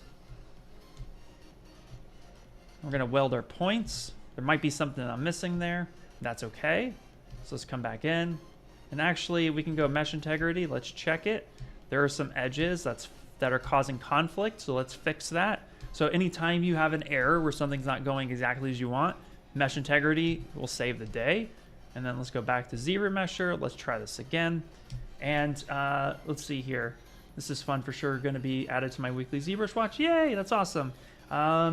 Would it be a good idea to get the hand in there to scale it for the turtle? Yes, it absolutely would be a good idea. Absolutely. Okay, cool. So we're actually, ZRemesher is quite nicely yelling at us, which is always so much fun. So let's come in here and let's add some more topology a few more times. Let's see if that helps anything at all. So I'm getting some nasty holes, which is always so good. Okay, so in this case, I'm getting some interesting results, and I'm not quite sure where to go from here. So if I go ahead and divide a little bit, and just delete lower, let's say something like that. It could just be the fact that ZBrush is just not able to take the information I'm throwing at it and might be too small for it. So a lot of times I've seen people like go to Dynamesh right away. I try to go to subdividing first and fix my mesh. There could be just some interesting errors I'm not quite noticing. And what we could also do too, there might be floating topology. So let's come here to polygroups, auto groups, and let's see if there's anything in the background. And there absolutely is. So that's our problem. So here we go. Here is all the nastiness. So all I did was went to auto groups and picked this mesh, and now here's all this nastiness. And this is going to be throwing ZRemesher for a loop. So we don't want that. So let's come in here, geometry, delete hidden, perfect. Again, let's come on up and let's now use, let's use slice curve real quick. Let's do slice curve here, slice curve here. Okay, slice curve here. And we're going to go and mirror and weld this so that we have that. Let's give this another go. And we already saved, so now we made some changes to our mesh. Let's go ahead and save this. So those are some common errors you might run into that, you know, even I run into from time to time. If you find that something like this, you know, maybe what we could do is come in here too and do a light smooth and rebuild some of this topology. Because this might just be causing some weird funky dunkiness that we don't want. And again, let's come back up over here. Let's go to geometry. Let's close holes. Let's weld those points. Let's clean that mesh up. All right. I think that might, hopefully, that might save us the day. So let's find out. So ZRemesher, let's go ahead. Let's start with 5. Maybe let's start with 10. Let's give it a little bit of love. And let's go again.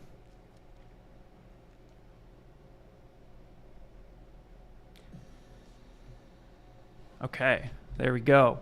That's a lot better. That's a lot better. Does ZRemesher have does symmetry have an influence on ZRemesher? Yeah, what's going on is that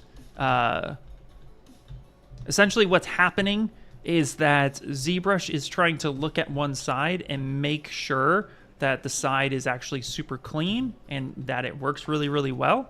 And then after it establishes that, after it establishes which side is correct, it then is trying to then come on and actually, make that adjustment. It's trying to make that happen. So it's focused on one side, and then it's going to go ahead and try to populate on the other side and keep it as even as possible. So in this case, yeah, it's going to affect. If I were to turn symmetry off, then it's going to try to do the whole thing all in one shot, and it doesn't really matter. Whatever ZBrush thinks is the best edge flow, that's what's going to happen.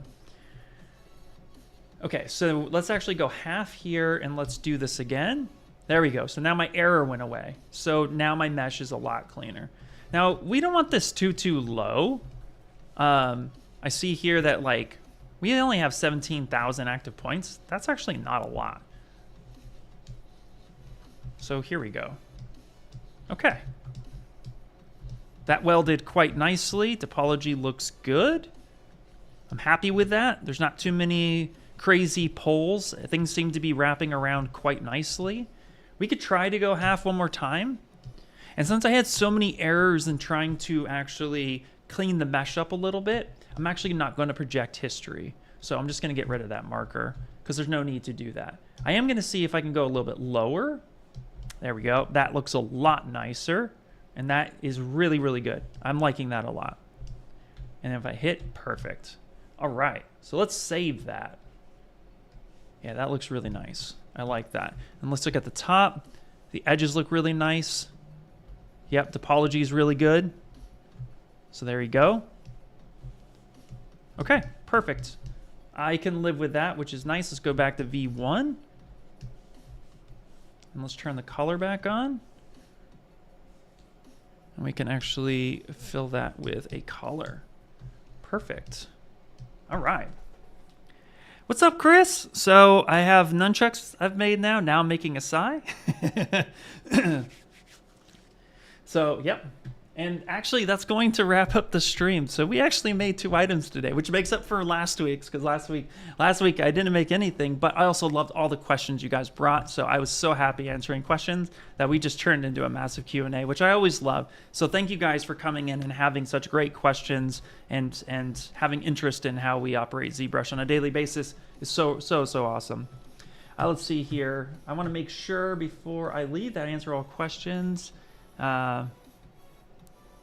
Yes, absolutely. Again, I would definitely start sizing this. We have the initial design itself down, so we wouldn't really need too much, you know. But here's the cool part is that, you know, I have this relatively close enough.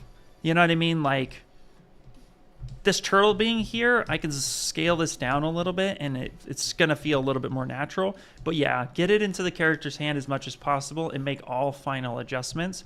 Don't just like, you know, rush it to finish. So absolutely agree that you're going to want to size it to the thing.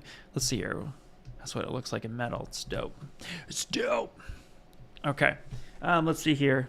And you have just in time for the end, but thanks for showing up, Chris. I appreciate that. Will you be doing a Halloween sculpt or a Christmas sculpt? Says Frank Sculpts. So I did a venomized jack-o'-lantern already, which is really, really cool. Let's see if I can pull it up for you guys real quickly. So if I were to go to, actually here, let me make sure real fast. I am actually planning on maybe doing like, oh, okay. Let me see if I can just find it real quick. I am planning on doing something in my Discord where we do like ornaments or something. More information to come on that for sure. Let me see. Let me see if I can find it. There it is. Yeah. So I did this thing, which is really cool. So this was a venomized pumpkin. It's not letting me click on it. I wish it would let me click on it. I don't want to log in right now, but it's really, really cool. So my Instagram, IR_sculpts, definitely go check that out if you want to see that one. And there is an STL for that too. So you can find that link in my Discord, or actually you could find it, I think, on that as well, if you want to download it. Cool. All right, everyone. Thank you guys so much. I'm so glad. It's been awesome. I've had a great time coming through this. Again, we made nunchucks in the stream. We made sais in the stream. So if you want to make your own Ninja Turtle weapons, then go right ahead and do it. Or if you just want to, you know, make your own nunchucks and sais from this, go right ahead. This was a cool approach. Yeah, and actually thinking about the new features coming soon, then I would actually use the Inker brush's new feature to not having to mask that off so much. So that's a great approach. We'll play with that for sure. All right, everybody. Thank you guys so much, and I'll catch you next Wednesday. And if you're at Lightbox, I believe the booth is 1121. Come by, because I'm going to be there, as well as I think Paul Gabriel's going to be there. And then we're also going to have a ton of artists showing up and hanging out. So if you want to come in and say hi to those artists, I think we got Steve Teeps, we have Steven Anderson, we have Shane Olson, we have Hammy Miami, who is the Sculpt-Off winner, and also the mini Sculpt-Off winner of this year's summit. We have Geo, who's coming. We have so many people coming that it will be great. So if you want to see how they are and you're in the Pasadena area, come over to Lightbox, say hi. We're going to be there all 3 days. It's going to be a blast. So, all right, that is it. And I will catch you guys later. Peace. Bye.